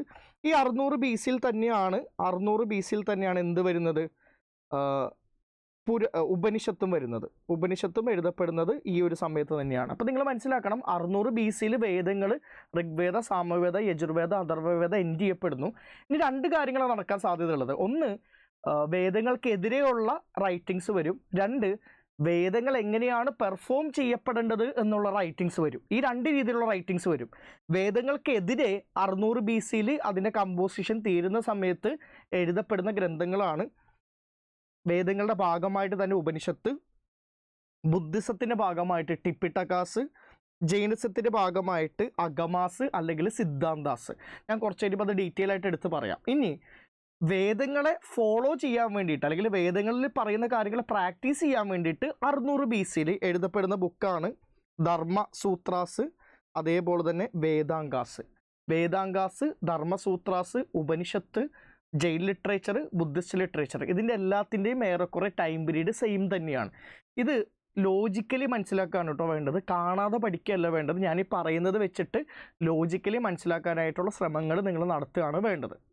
ഇനി വേദങ്ങൾക്ക് ശേഷം പിന്നീട് എഴുതപ്പെടുന്ന 2 പ്രധാനപ്പെട്ട ഗ്രന്ഥങ്ങളാണ് മഹാഭാരത, രാമായണ. ഇതിൻ്റെ ടൈം ലൈനെ പറ്റിയിട്ട് ഡിസ്കഷൻസ് ഉണ്ട്. പക്ഷെ നിങ്ങൾ മനസ്സിലാക്കേണ്ടത് വേദങ്ങളുടെ കോമ്പോസിഷന് ശേഷമാണ് മഹാഭാരത, രാമായണ എന്ന് പറയുന്ന ബുക്ക് എഴുതുന്നത്. വേദങ്ങൾ ആര്യന്മാർ എഴുതിയതാണ്. ആര്യന്മാരുടെ കഥ തന്നെയാണ് മഹാഭാരതത്തിലും രാമായണത്തിലും പറയുന്നത്. പക്ഷെ ആര്യന്മാരുടെ പിന്നീട് ഉള്ള ഒരു ചരിത്രത്തിനെ പറ്റിയിട്ടാണ് ഈ ബുക്കിൽ നമുക്ക് കാണാനായിട്ട് പറ്റുന്നത്. ഇനി ഈ വേദങ്ങൾ എഴുതുന്നു, വേദങ്ങൾ എങ്ങനെയാണ് പ്രാക്ടീസ് ചെയ്യേണ്ടത് എന്നറിയാൻ വേണ്ടിയിട്ട് ധർമ്മസൂത്രാസ് എഴുതുന്നു. അത് കഴിഞ്ഞിട്ട് പിന്നീട് കുറേ നാളുകൾക്ക് ശേഷം എഴുതപ്പെടുന്ന വേദങ്ങളായിട്ട് ബന്ധമുള്ള എന്നാൽ കുറച്ചും കൂടി ഡിഫറെൻ്റ് ആയിട്ടുള്ള ടൈപ്പ് ഓഫ് ബുക്കാണ് സ്മൃതി. കാരണം സ്മൃതിയുടെ നിങ്ങൾ നോക്കിയേ, അറൗണ്ട് 200 BCയിലാണ് സ്മൃതി ബുക്സ് എഴുതപ്പെടുന്നത്. ഇനി നമുക്ക് അടുത്തത് നോക്കാനുള്ളത് സംഘം ലിറ്ററേച്ചറാണ്. ഇപ്പോൾ നമ്മൾ ഇത്രയും നേരം പറഞ്ഞ എല്ലാ ബുക്കുകളും നോർത്ത് ഇന്ത്യൻ ലിറ്ററേച്ചേഴ്സാണ്, നോർത്ത് ഇന്ത്യൻ ബുക്സാണ്. നോർത്ത് ഇന്ത്യൻ ബുക്സിൽ നിന്ന് ഡിഫറെൻ്റ് ആയിട്ട് സൗത്ത് ഇന്ത്യയിൽ വേറെയും ബുക്ക് എഴുതപ്പെടുന്നുണ്ടല്ലോ. നോർത്ത് ഇന്ത്യയിലുള്ള ബുക്കുകളെല്ലാം തന്നെയും ബേസിക്കലി റിലീജിയസ് ബുക്സാണ് അല്ലേ. വേദങ്ങളായിക്കോട്ടെ, വേദാംഗാസ് ആയിക്കോട്ടെ, ടിപിട്ടകാസ് ആയിക്കോട്ടെ, ജെയിൻ അഗമാസ് ആയിക്കോട്ടെ, ധർമ്മസൂത്രാസ് ആയിക്കോട്ടെ, വേദാംഗാസ് ആയിക്കോട്ടെ, രാമായണ മഹാഭാരത ആയിക്കോട്ടെ, ഇതെല്ലാം എന്താണ്? റിലീജിയസ് ലിറ്ററേച്ചറാണ്. ഇതിൽ നിന്ന് ഡിഫറെൻ്റ് ആയിട്ട് സൗത്ത് ഇന്ത്യയിൽ ഏറ്റവും ആദ്യമായിട്ട് എഴുതപ്പെടുന്ന സംഘം ലിറ്ററേച്ചർ എന്ന് പറയുന്നത്, തമിഴിൽ എഴുതപ്പെടുന്ന ബുക്ക് എന്ന് പറയുന്നത് സെക്കുലറാണ്. അതിൻ്റെ ഉള്ളിൽ റിലീജിയൻ്റെ അതിപ്രസരം വളരെ കുറവാണ്. നിങ്ങൾ നോക്ക്, സംഘം ലിറ്ററേച്ചർ വരുന്നത് 300 BC-യിലാണ്. 300 BC, അറൗണ്ട് 300 BC-യിലാണ് സംഘം ലിറ്ററേച്ചർ തുടങ്ങുന്നത്. അപ്പോൾ സൗത്ത് ഇന്ത്യയിൽ ഏറ്റവും ആദ്യത്തെ ലിറ്ററേച്ചറായിട്ട് മാറുന്നത് സംഘം ലിറ്ററേച്ചറാണ്. പക്ഷേ സൗത്ത് ഇന്ത്യയിലുള്ള ലിറ്ററേച്ചറിനേക്കാളും വളരെ മുന്നേ തന്നെ നോർത്ത് ഇന്ത്യയിൽ ലിറ്ററേച്ചർ വന്നിട്ടുണ്ട്. ഇനി ഞാൻ പറയാൻ പോകുന്ന കാര്യം കുറച്ച് ഇമ്പോർട്ടൻ്റ് ആണ്, ശ്രദ്ധിക്കണേ. സംഘം ലിറ്ററേച്ചർ എന്ന് പറയുന്ന സൗത്ത് ഇന്ത്യയുടെ ഏറ്റവും ആദ്യത്തെ ലിറ്ററേച്ചർ എഴുതപ്പെടുന്നത് തമിഴിലാണ്. And it was written from compose from 300 BC. North ഇന്ത്യയിൽ എഴുതപ്പെടുന്ന ഏറ്റവും ആദ്യത്തെ ഗ്രന്ഥം എന്ന് പറയുന്നത് 1500 BC-യിൽ എഴുതപ്പെടുന്ന വേദങ്ങളാണ്, which was written in Sanskrit. ഇനി സ്വാഭാവികമായിട്ട് നമ്മൾ ചിന്തിക്കേണ്ട ഒരു കാര്യം, സാൻസ്ക്രിറ്റ് ആണോ തമിഴാണോ ആദ്യം ഉണ്ടായി എന്നുള്ളതാണ്. അപ്പോൾ നമ്മൾ പെട്ടെന്ന് ചിന്തിക്കാൻ പോകുന്നത് സംഘം ലിറ്ററേച്ചർ 300 BC-യിലല്ലേ വന്നത്, അപ്പോൾ തമിഴ് അപ്പോഴേ വന്നിട്ടുണ്ടാവുള്ളൂ. നേരെ മറിച്ചിട്ട് 1500 BC-യിൽ തന്നെ വേദങ്ങളില്ലേ, സാൻസ്ക്രിറ്റ് ഇല്ലേ, അപ്പോൾ സാൻസ്ക്രിറ്റ് ആയിരിക്കും ആദ്യം വന്നിട്ടുണ്ടാവുക. അല്ല, ലിറ്ററേച്ചറിൻ്റെ കാര്യത്തിൽ സാൻസ്ക്രിറ്റിലാണ് ഏറ്റവും ആദ്യം ലിറ്ററേച്ചർ ഉണ്ടാകുന്നതെന്ന് പറയുമ്പോഴും, വേദങ്ങളാണെന്ന് പറയുമ്പോഴും, വേദങ്ങളിൽ പോലും എന്തുണ്ട്? തമിഴ് വേർഡ്സ് ഉണ്ട്. അപ്പോൾ തമിഴ് എന്ന് പറയുന്നത് ആര്യന്മാർ ഇന്ത്യയിൽ വന്ന് വേദങ്ങൾ എഴുതുന്ന ആ സമയത്ത് പോലും തമിഴ് ഓൾറെഡി അവിടെ ഉണ്ട്. അപ്പം അതുകൊണ്ട് തന്നെ തമിഴാണ് ഓൾഡസ്റ്റ് ആയിട്ടുള്ള language. Although the first literature written in Tamil language is Sangam literature which came in a much later stage in 300 BC. Tamil language was there which is evident from the Tamil words in the Vedas. വേദങ്ങൾ സാൻസ്ക്രിറ്റിലാണെങ്കിലും അതിൻ്റെ ഉള്ളിൽ തമിഴ് വാക്കുകൾ കാണാൻ പറ്റുന്നത് കൊണ്ട് തമിഴ് ആര്യന്മാർ ഇന്ത്യയിൽ വന്ന സമയത്ത് തന്നെ എക്സിസ്റ്റ് ചെയ്യുന്നുണ്ട് എന്നുള്ള രൂപത്തിലാണ് നമുക്ക് മനസ്സിലാക്കാനായിട്ട് പറ്റുന്നത്. ക്ലിയർ ആണോ? ആ ഒരു രീതിയിലാണ് നിങ്ങളതിനെ മനസ്സിലാക്കേണ്ടത്. സംഘം ലിറ്ററേച്ചർ 300 BC-യിലാണ്. ഇനി നമുക്ക് നോക്കേണ്ടത് പുരാണങ്ങളാണ്. ഇപ്പോൾ പുരാണങ്ങളുടെ കാര്യത്തിലോട്ട് വരുമ്പോഴേക്ക് ഞാൻ ഒന്നും കൂടി ഡീറ്റെയിൽ ആയിട്ട് എന്ത് ചെയ്യാം, ഹിന്ദു ലിറ്ററേച്ചറിൻ്റെ ഒരു പുരോഗമനം എങ്ങനെയാണെന്ന് എഴുതാം. ഇന്ത്യയിൽ ഹിന്ദുയിസമായിട്ട് ബന്ധപ്പെട്ടിരിക്കുന്ന ലിറ്ററേച്ചർ എങ്ങനെയാണ് പുരോഗമിക്കുന്നത് എന്നുള്ളത് ഒന്നും കൂടി എഴുതി കാണിക്കും, നിങ്ങൾക്ക് കുറച്ചും കൂടി ക്ലാരിറ്റി കിട്ടും. ഇന്ത്യയിൽ ഏറ്റവും ആദ്യമായിട്ട് എഴുതപ്പെടുന്ന ഹിന്ദുമതമായിട്ട് ബന്ധപ്പെട്ട് വന്നേക്കുന്ന ബുക്ക് എന്ന് പറയുന്നത് ഋഗ്വേദാസ് ആണ്. ഋഗ്വേദാസ് 1500 BC-യിലാണ് ഋഗ്വേദാസ് ഉണ്ടാകുന്നത്. പിന്നീട് സാമവേദ, യജുർവേദ, അഥർവവേദ എന്ന് പറയുന്ന ഗ്രന്ഥങ്ങൾ വരുന്നത് 1000 BC-യിലാണ്. അപ്പോൾ ഒരു 1500 BC to 600 BC ആകുമ്പോഴേക്കും വേദങ്ങളുടെ കോമ്പോസിഷൻ കഴിയും. ഞാൻ പറഞ്ഞല്ലോ, 2 രൂപത്തിലുള്ള ബുക്കുകളാണ് പിന്നെ എഴുതപ്പെടുന്നത്. ഒന്ന്, വേദങ്ങൾ എങ്ങനെ പ്രാക്ടീസ് ചെയ്യണം എന്നുള്ളതിനെ പറ്റിയിട്ടുള്ള ബുക്ക്. അതിൻ്റെ ഭാഗമായിട്ട് എഴുതപ്പെട്ട ബുക്കാണ് ധർമ്മശാസ്ത്ര അല്ലെങ്കിൽ ധർമ്മ സൂത്ര, അതേപോലെ തന്നെ വേദാംഗ. വേദങ്ങളിലുള്ള ധർമ്മത്തിൻ്റെ ശാസ്ത്രമാണ് ധർമ്മശാസ്ത്ര. വേദങ്ങൾ എങ്ങനെ വായിക്കണം, പ്രാക്ടീസ് ചെയ്യണം എന്നുള്ളതിനെ പറ്റിയിട്ട് അതിൻ്റെ ജ്യോതിഷം, വ്യാകരണം, അതിൻ്റെ റിച്വൽസ് എങ്ങനെ ആണ് ചെയ്യേണ്ടത്, ഇതെല്ലാമാണ് വേദാംഗാസിലുള്ളത്. ഇനി ഈ 600 BC-യിൽ തന്നെ വേദങ്ങൾക്കെതിരെ വേദങ്ങളുടെ ഉള്ളിൽ എഴുതപ്പെടുന്ന ഗ്രന്ഥമാണ് ഉപനിഷത്ത്. ബ്രാഹ്മണിക്കൽ റിലീജിയനെതിരെ 600 BC-യിൽ എഴുതപ്പെടുന്ന വേറെ ഗ്രന്ഥങ്ങളാണ് ബുദ്ധിസ്റ്റ് ലിറ്ററേച്ചർ ആയിട്ടുള്ള ടിപിട്ടകാസും ജെയിൻ ലിറ്ററേച്ചർ ആയിട്ടുള്ള അഗമാസും. മനസ്സിലായി? ഇതെല്ലാം അറൗണ്ട് ഒരു 600 BC-യിൽ വരുന്നതാണ്. ലോജിക്കലി നിങ്ങൾ ചിന്തിക്കണേ. ഇനി ബുദ്ധിസം ഇതോട് കൂടിയിട്ട് ഇങ്ങനെ വളർന്നു പോകുന്നതായിട്ടാണ് കാണാൻ പറ്റുന്നത്. പിന്നെ പല സമയങ്ങളിലായിട്ട് ബുദ്ധമതത്തിൻ്റെ ഗ്രോത്തിനെ തടയാൻ വേണ്ടിയിട്ട് അല്ലെങ്കിൽ അതിനെ ഒന്ന് ബാലൻസ് ചെയ്യാൻ വേണ്ടിയിട്ട് വേറെയും പല ഗ്രന്ഥങ്ങൾ എഴുതപ്പെടുന്നുണ്ട്. അങ്ങനെ പിന്നീട് ഒരു സ്റ്റേജിൽ ഹിന്ദുമതമായിട്ട് ബന്ധപ്പെട്ട് എഴുതപ്പെട്ടേക്കുന്ന ഗ്രന്ഥങ്ങളാണ് പുരാണാസ്. അപ്പോൾ പുരാണാസിൻ്റെ റൈറ്റിംഗ് എന്ന് പറയുന്നത് it is much later than Upanishad. ഉപനിഷത്തിനേക്കാളും കുറച്ച് ലേറ്റായിട്ടാണ് പുരാണാസ് വരുന്നത്. നോക്കിയേ, പുരാണാസ് ഇവരിട്ടേക്കുന്നത് ഇവിടെയാണ്. 100 BC-യിലാണ് പുരാണങ്ങൾ എഴുതപ്പെടുന്നത്. അപ്പോൾ പുരാണങ്ങൾ കുറച്ചും കൂടി വൈകിയാണ് വരുന്നത്. ഇത്രയും കാര്യങ്ങൾ നിങ്ങൾ ഇവിടെ ഒന്ന് മനസ്സിലാക്കി വെക്കുക. കുറച്ച് കൺഫ്യൂസിങ് ആണെന്ന് എനിക്കറിയാം, വേറൊന്നും കൊണ്ടല്ല, നിങ്ങൾ ഇതിന് മുന്നേ ഇത് കേൾക്കാത്തത് കൊണ്ട് പെട്ടെന്ന് ഇതെല്ലാം കൂടി ഞാൻ പറയുമ്പോഴേക്കും കുറച്ച് കൺഫ്യൂസിങ് ആയിട്ടുണ്ടാകാം. മാത്രമല്ല, വളരെ ഡീറ്റെയിൽഡ് ആയിട്ട് ഒരു ക്ലാസ്സിൻ്റെ രൂപത്തിൽ എടുക്കാനായിട്ടുള്ള സമയം എനിക്കും ഇല്ലാത്തത് കൊണ്ടാണ് ഞാനത് സ്പീഡിൽ പറഞ്ഞു പോകുന്നത്. ശരി, നമുക്ക് എന്ത് ചെയ്യാം, ബാക്കിയുള്ള കാര്യങ്ങളിലോട്ട് കടക്കാം. വേദാസ്, ഞാൻ ഓൾറെഡി പറഞ്ഞു, വേദാസ് എന്ന് പറയുന്നത് ഇന്ത്യയിലെ ഏറ്റവും ഓൾഡസ്റ്റ് സർവൈവിങ് ആയിട്ടുള്ള ടെക്സ്റ്റാണ്. ഓൾദോ ഇത് എഴുതപ്പെട്ടേക്കുന്ന സാൻസ്ക്രിറ്റ് എന്ന് പറയുന്ന ഭാഷ എന്തല്ല, ഓൾഡസ്റ്റ് സർവൈവിങ് ലാംഗ്വേജ് അല്ല. കാര്യം തമിഴാണ്. കാര്യം വേദങ്ങളുടെ ഉള്ളിൽ തമിഴ് വേർഡ്സ് ഉണ്ട്. അതുകൊണ്ടാണ് തമിഴാണ് ഏറ്റവും ഓൾഡസ്റ്റ് ലാംഗ്വേജ് ആയിട്ട് നമ്മൾ പറയുന്നത്. മനസ്സിലായോ? പിന്നെ വേറൊരു കാര്യം കൂടി ഉണ്ട് കേട്ടോ. ഈ വേദങ്ങളുടെ കോമ്പോസിഷൻ തുടങ്ങുന്നത് ഞാൻ പറഞ്ഞു 1500 BC-യിലാണ്. 1500 BC-യിലാണ് ആര്യന്മാർ ഇന്ത്യയിലോട്ട് വരുന്നത്. ആ സമയം മുതൽ തന്നെ ഋഗ്വേദ എഴുതി തുടങ്ങിയിട്ടുണ്ടാകാം. പക്ഷേ ഇവിടെ നിങ്ങൾ മനസ്സിലാക്കേണ്ട ഒരു കാര്യം എന്ന് പറയുന്നത്, ഋഗ്വേദ ആക്ച്വലി എഴുതുന്നില്ല, കമ്പോസ് ചെയ്യുക. അത് കുറേ നാളത്തേക്ക് ഇത് എഴുതപ്പെടാതെ വാമൊഴിയായിട്ട് ഓറൽ ട്രഡീഷൻസ് ആയിട്ട് കൈമാറ്റം ചെയ്യുന്നതായിട്ടാണ് കാണാൻ പറ്റുന്നത്. അതൊന്ന് മനസ്സിലാക്കി വെക്കണേ. കാര്യം ഇത് ബുക്കിൻ്റെ രൂപത്തിൽ എഴുതപ്പെട്ടത് നമ്മൾക്ക് അവൈലബിൾ ആകുന്നത് 1000 AD എന്തോ എഴുതപ്പെട്ടൊരു ബുക്കാണ്. അപ്പം കുറേ നാളത്തോളം ഇവരെന്ത് ചെയ്തിട്ടുണ്ട്, വാമൊഴിയായിട്ട് വേദങ്ങളെ ഓറൽ ട്രഡീഷനായിട്ട് ട്രാൻസ്മിറ്റ് ചെയ്തിട്ടുണ്ട്. അപ്പോൾ 1500 BC-യിൽ തന്നെ വേദങ്ങൾ റിട്ടൺ എന്ന് ചോദിച്ചു കഴിഞ്ഞാൽ അത് തെറ്റാണ്. റിട്ടൺ അല്ല, കമ്പോസ്ഡ് എന്നാണ് നമ്മൾ പറയേണ്ടത്. കമ്പോസ്ഡും റിട്ടണും രണ്ടും വേറെ വേറെ വാക്കുകളാണ്. അതിനെ പറ്റിയിട്ട് കൃത്യമായിട്ടുള്ളൊരു ധാരണ വേണം.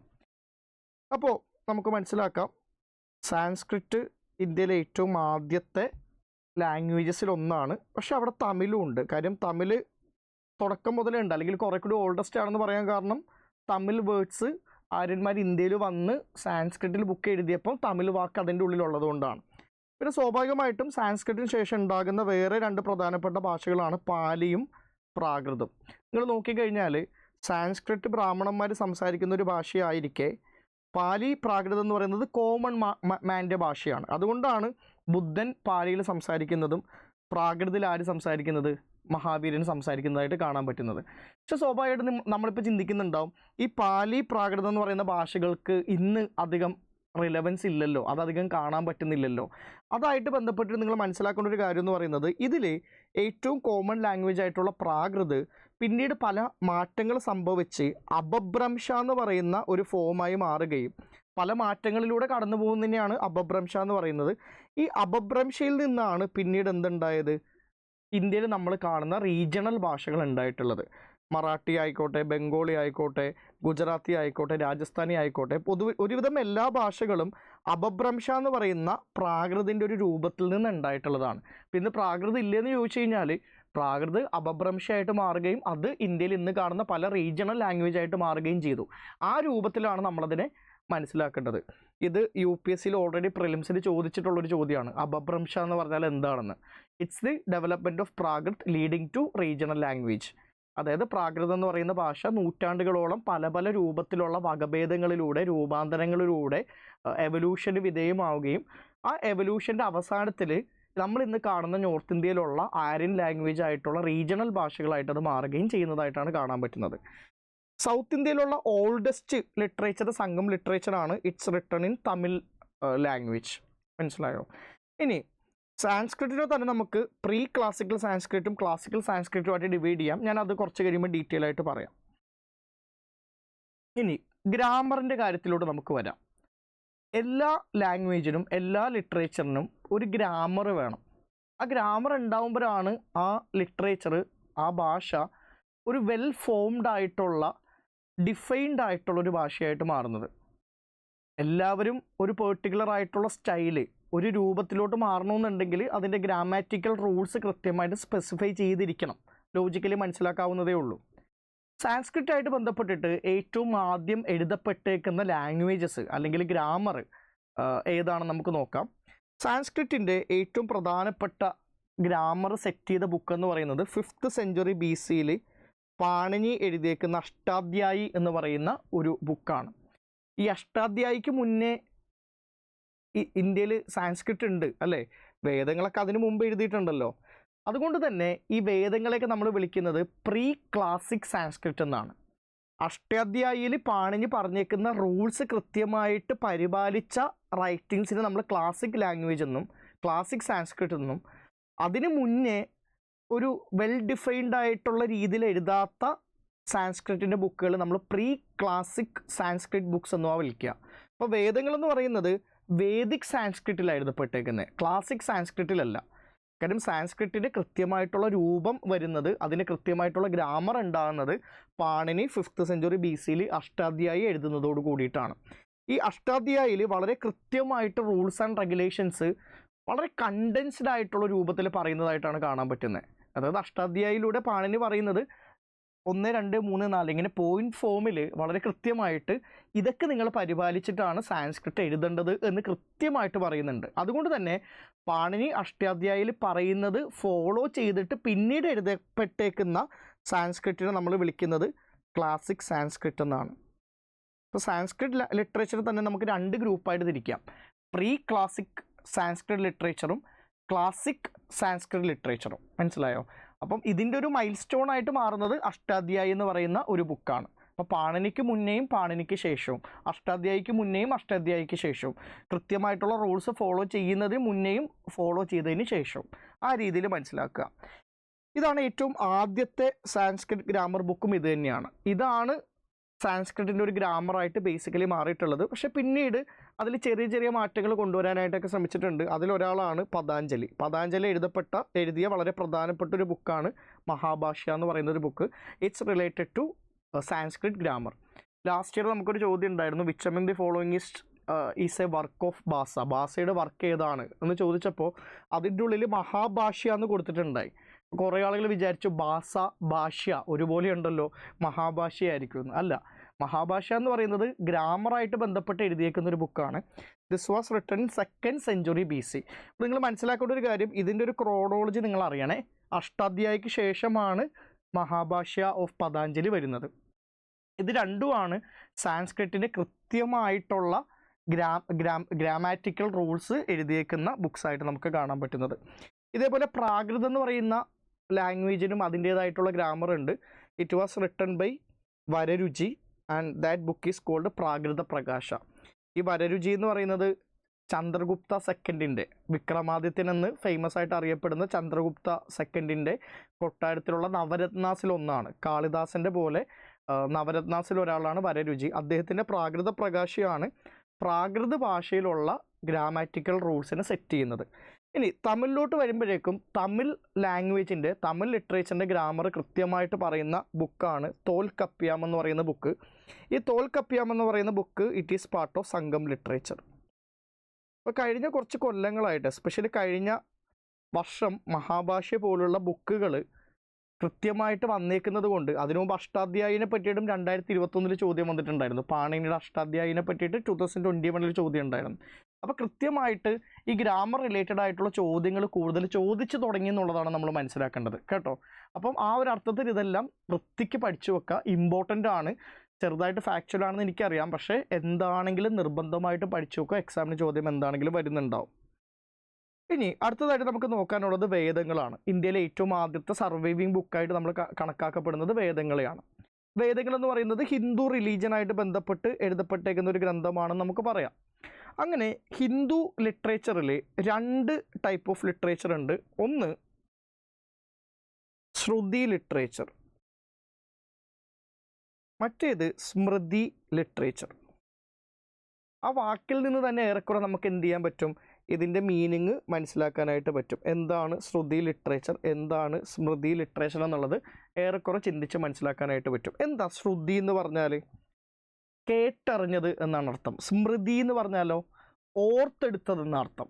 ശ്രുതി കേട്ടറിഞ്ഞത്, മറ്റേത് ഓർത്തെടുത്തത്. കേട്ടറിയാന്ന് പറയുമ്പോഴേക്കും ഏറ്റവും ആദ്യം ശ്രുതിയായിരിക്കും, കേട്ടറിഞ്ഞതായിരിക്കും. ഓർത്തെടുക്കാൻ സമയം എടുക്കുമല്ലോ, അപ്പം ഓർത്ത് ചിന്തിച്ച് വ്യാഖ്യാനിച്ച് എഴുതപ്പെടുന്നതാണ് സ്മൃതി. ഈ കേട്ട് എടുക്കുക, ശ്രുതി കേൾവി കൊണ്ട് എടുക്കുക എന്ന് പറയുമ്പോഴേക്കും എവിടെ നിന്ന് കേട്ടു? അതായത് മഹാമുനിമാരായിട്ടുള്ള ഋഷിമാരായിട്ടുള്ള ആളുകൾ അവരുടെ മഹാധ്യാനത്തിൻ്റെ ഭാഗമായിട്ട് ദൈവികമായിട്ടുള്ള കാര്യങ്ങൾ കേട്ടറിഞ്ഞത് കൊണ്ടാണ് അതിനെ ശ്രുതി എന്ന് വിളിക്കുന്നത്. അങ്ങനെ ശ്രുതി ലിറ്ററേച്ചറിൻ്റെ ഭാഗമായിട്ട് വരുന്നത് വേദങ്ങളാണ്. ബാക്കിയുള്ള എല്ലാ റൈറ്റിങ്സും സ്മൃതിയാണ്. പുരാണങ്ങളായിക്കോട്ടെ, ധർമ്മശാസ്ത്രാസ് ആയിക്കോട്ടെ, ധർമ്മസൂത്രാസ് ആയിക്കോട്ടെ, അല്ലെങ്കിൽ മനുസ്മൃതി ആയിക്കോട്ടെ, ഇതെല്ലാം സ്മൃതിയാണ്. കേട്ടറിഞ്ഞ ഏറ്റവും ഒതൻറ്റിക് ആയിട്ടുള്ള ഗ്രന്ഥങ്ങൾ എന്ന് പറയുന്നത് വേദങ്ങളാണ്. അതുകൊണ്ടാണ് ദയാനന്ദ സരസ്വതിനെ പോലുള്ള ആളുകൾ പറഞ്ഞത് ഹിന്ദുമതത്തിൽ വേറെ ഗ്രന്ഥങ്ങളെല്ലാം സെക്കൻഡറി ആക്കി മാറ്റുകയും അല്ലെങ്കിൽ മനുഷ്യന്മാർ എഴുതിയതായിട്ട് കണക്കാക്കി അതിനെ ഒഴിവാക്കുകയും ഗോ ബാക്ക് ടു വേദാസ്, വേദങ്ങളിലോട്ട് മടങ്ങിപ്പോവാനും പറയുന്നത്.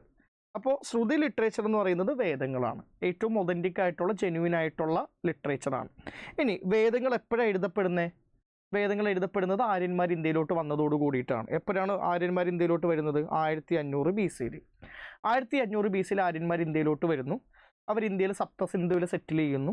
അവരാദ്യം എഴുതിയത് ഋഗ്വേദയാണ്. കാര്യം അവർക്ക് എന്ത് വേണമായിരുന്നു? പ്രാർത്ഥിക്കാനായിട്ട് കുറച്ച് പ്രയേഴ്സ് വേണമായിരുന്നു. അങ്ങനെ അവർ ഋഗ്വേദം എഴുതി. അത് 1500 BC-യിലാണ്.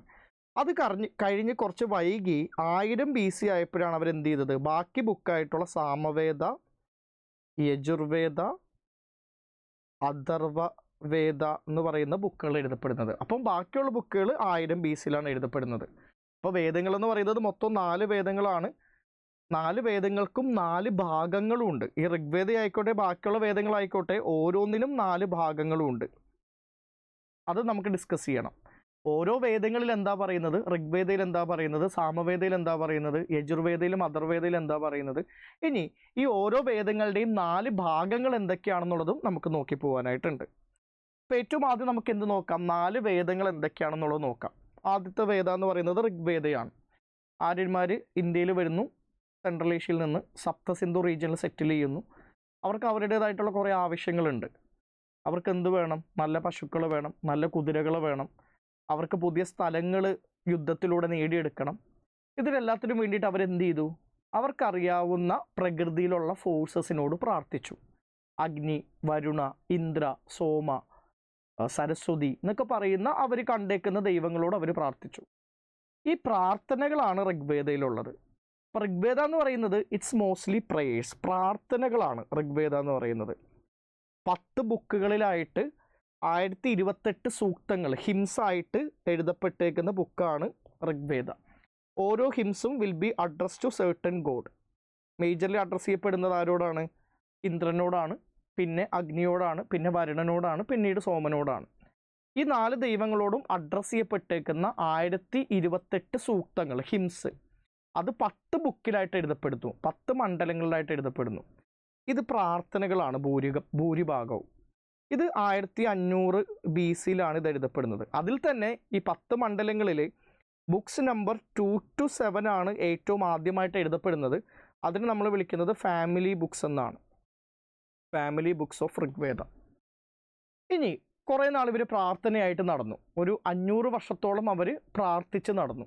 പിന്നീട് അവർക്കൊരു തോന്നലുണ്ടായി, ഈ പ്രാർത്ഥനയെ ഓർത്തിരിക്കാനും ചൊല്ലാനുള്ള എളുപ്പത്തിനും കേൾക്കാനുള്ള സുഖത്തിനും ഒരു മ്യൂസിക്കൽ ഫോർമാറ്റിലോട്ട് കൺവേർട്ട് ചെയ്ത് കഴിഞ്ഞാൽ കുറേ കൂടി നല്ലതല്ലേ എന്നുള്ള ചിന്ത ഇവർക്കുണ്ടായി.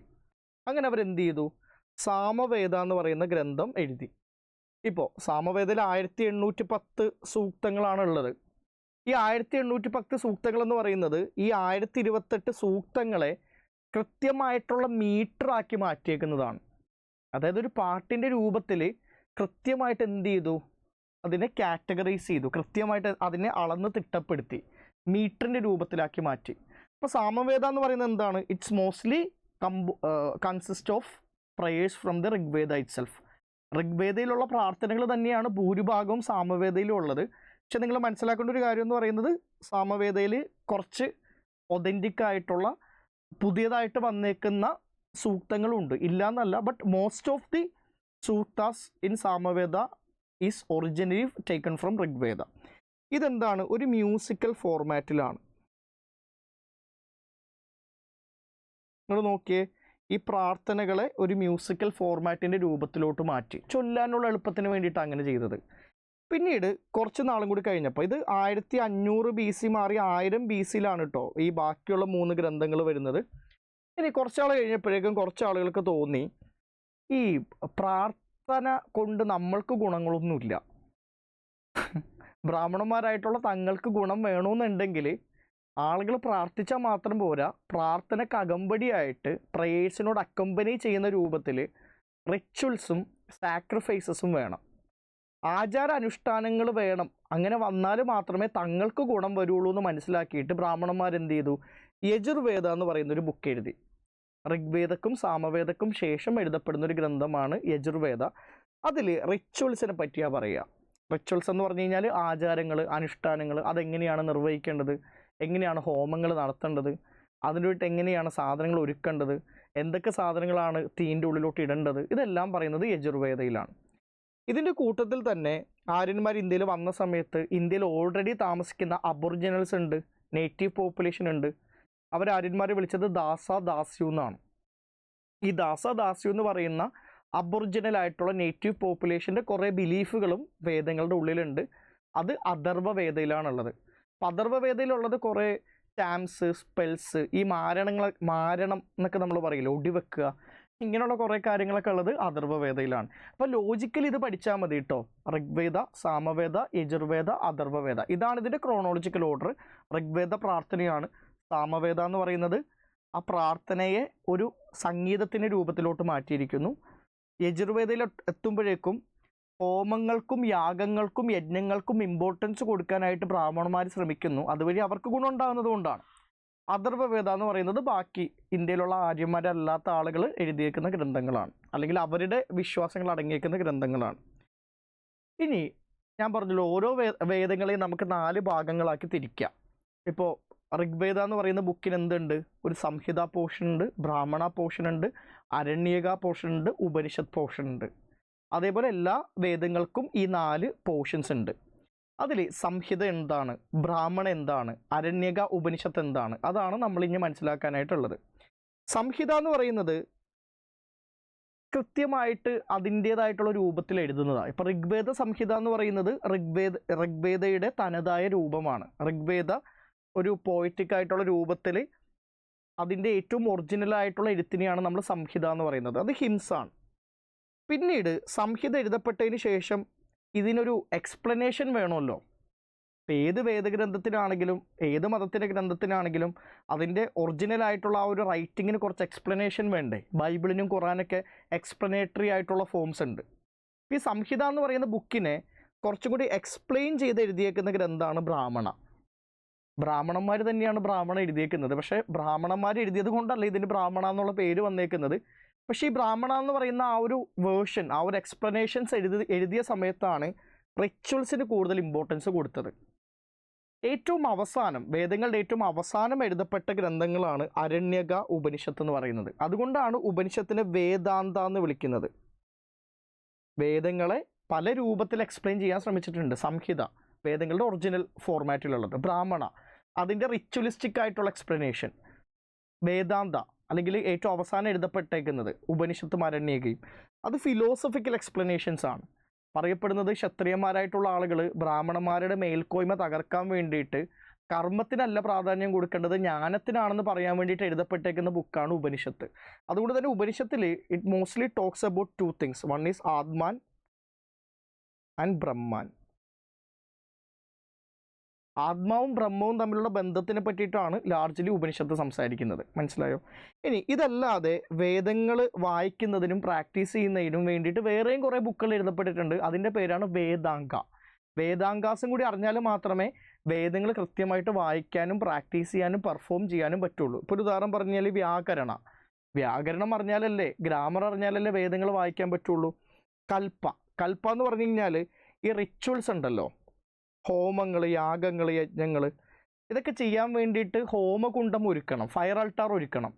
ഈ ഫയർ അൾട്ടാർ ഒരുക്കാൻ വേണ്ടിയിട്ടുള്ള മാർഗങ്ങളെ പറ്റി പറയുന്ന ബുക്കാണ് കൽപ്പസൂത്ര എന്ന് പറയും. അതായത് എങ്ങനെയാണ് ആ ഹോമകുണ്ഡം ഒരുക്കേണ്ടത്, എവിടെ, എത്ര ഡിഗ്രിയിൽ മാറി, എത്ര സെൻറ്റിമീറ്റർ സ്ക്വയറിൽ.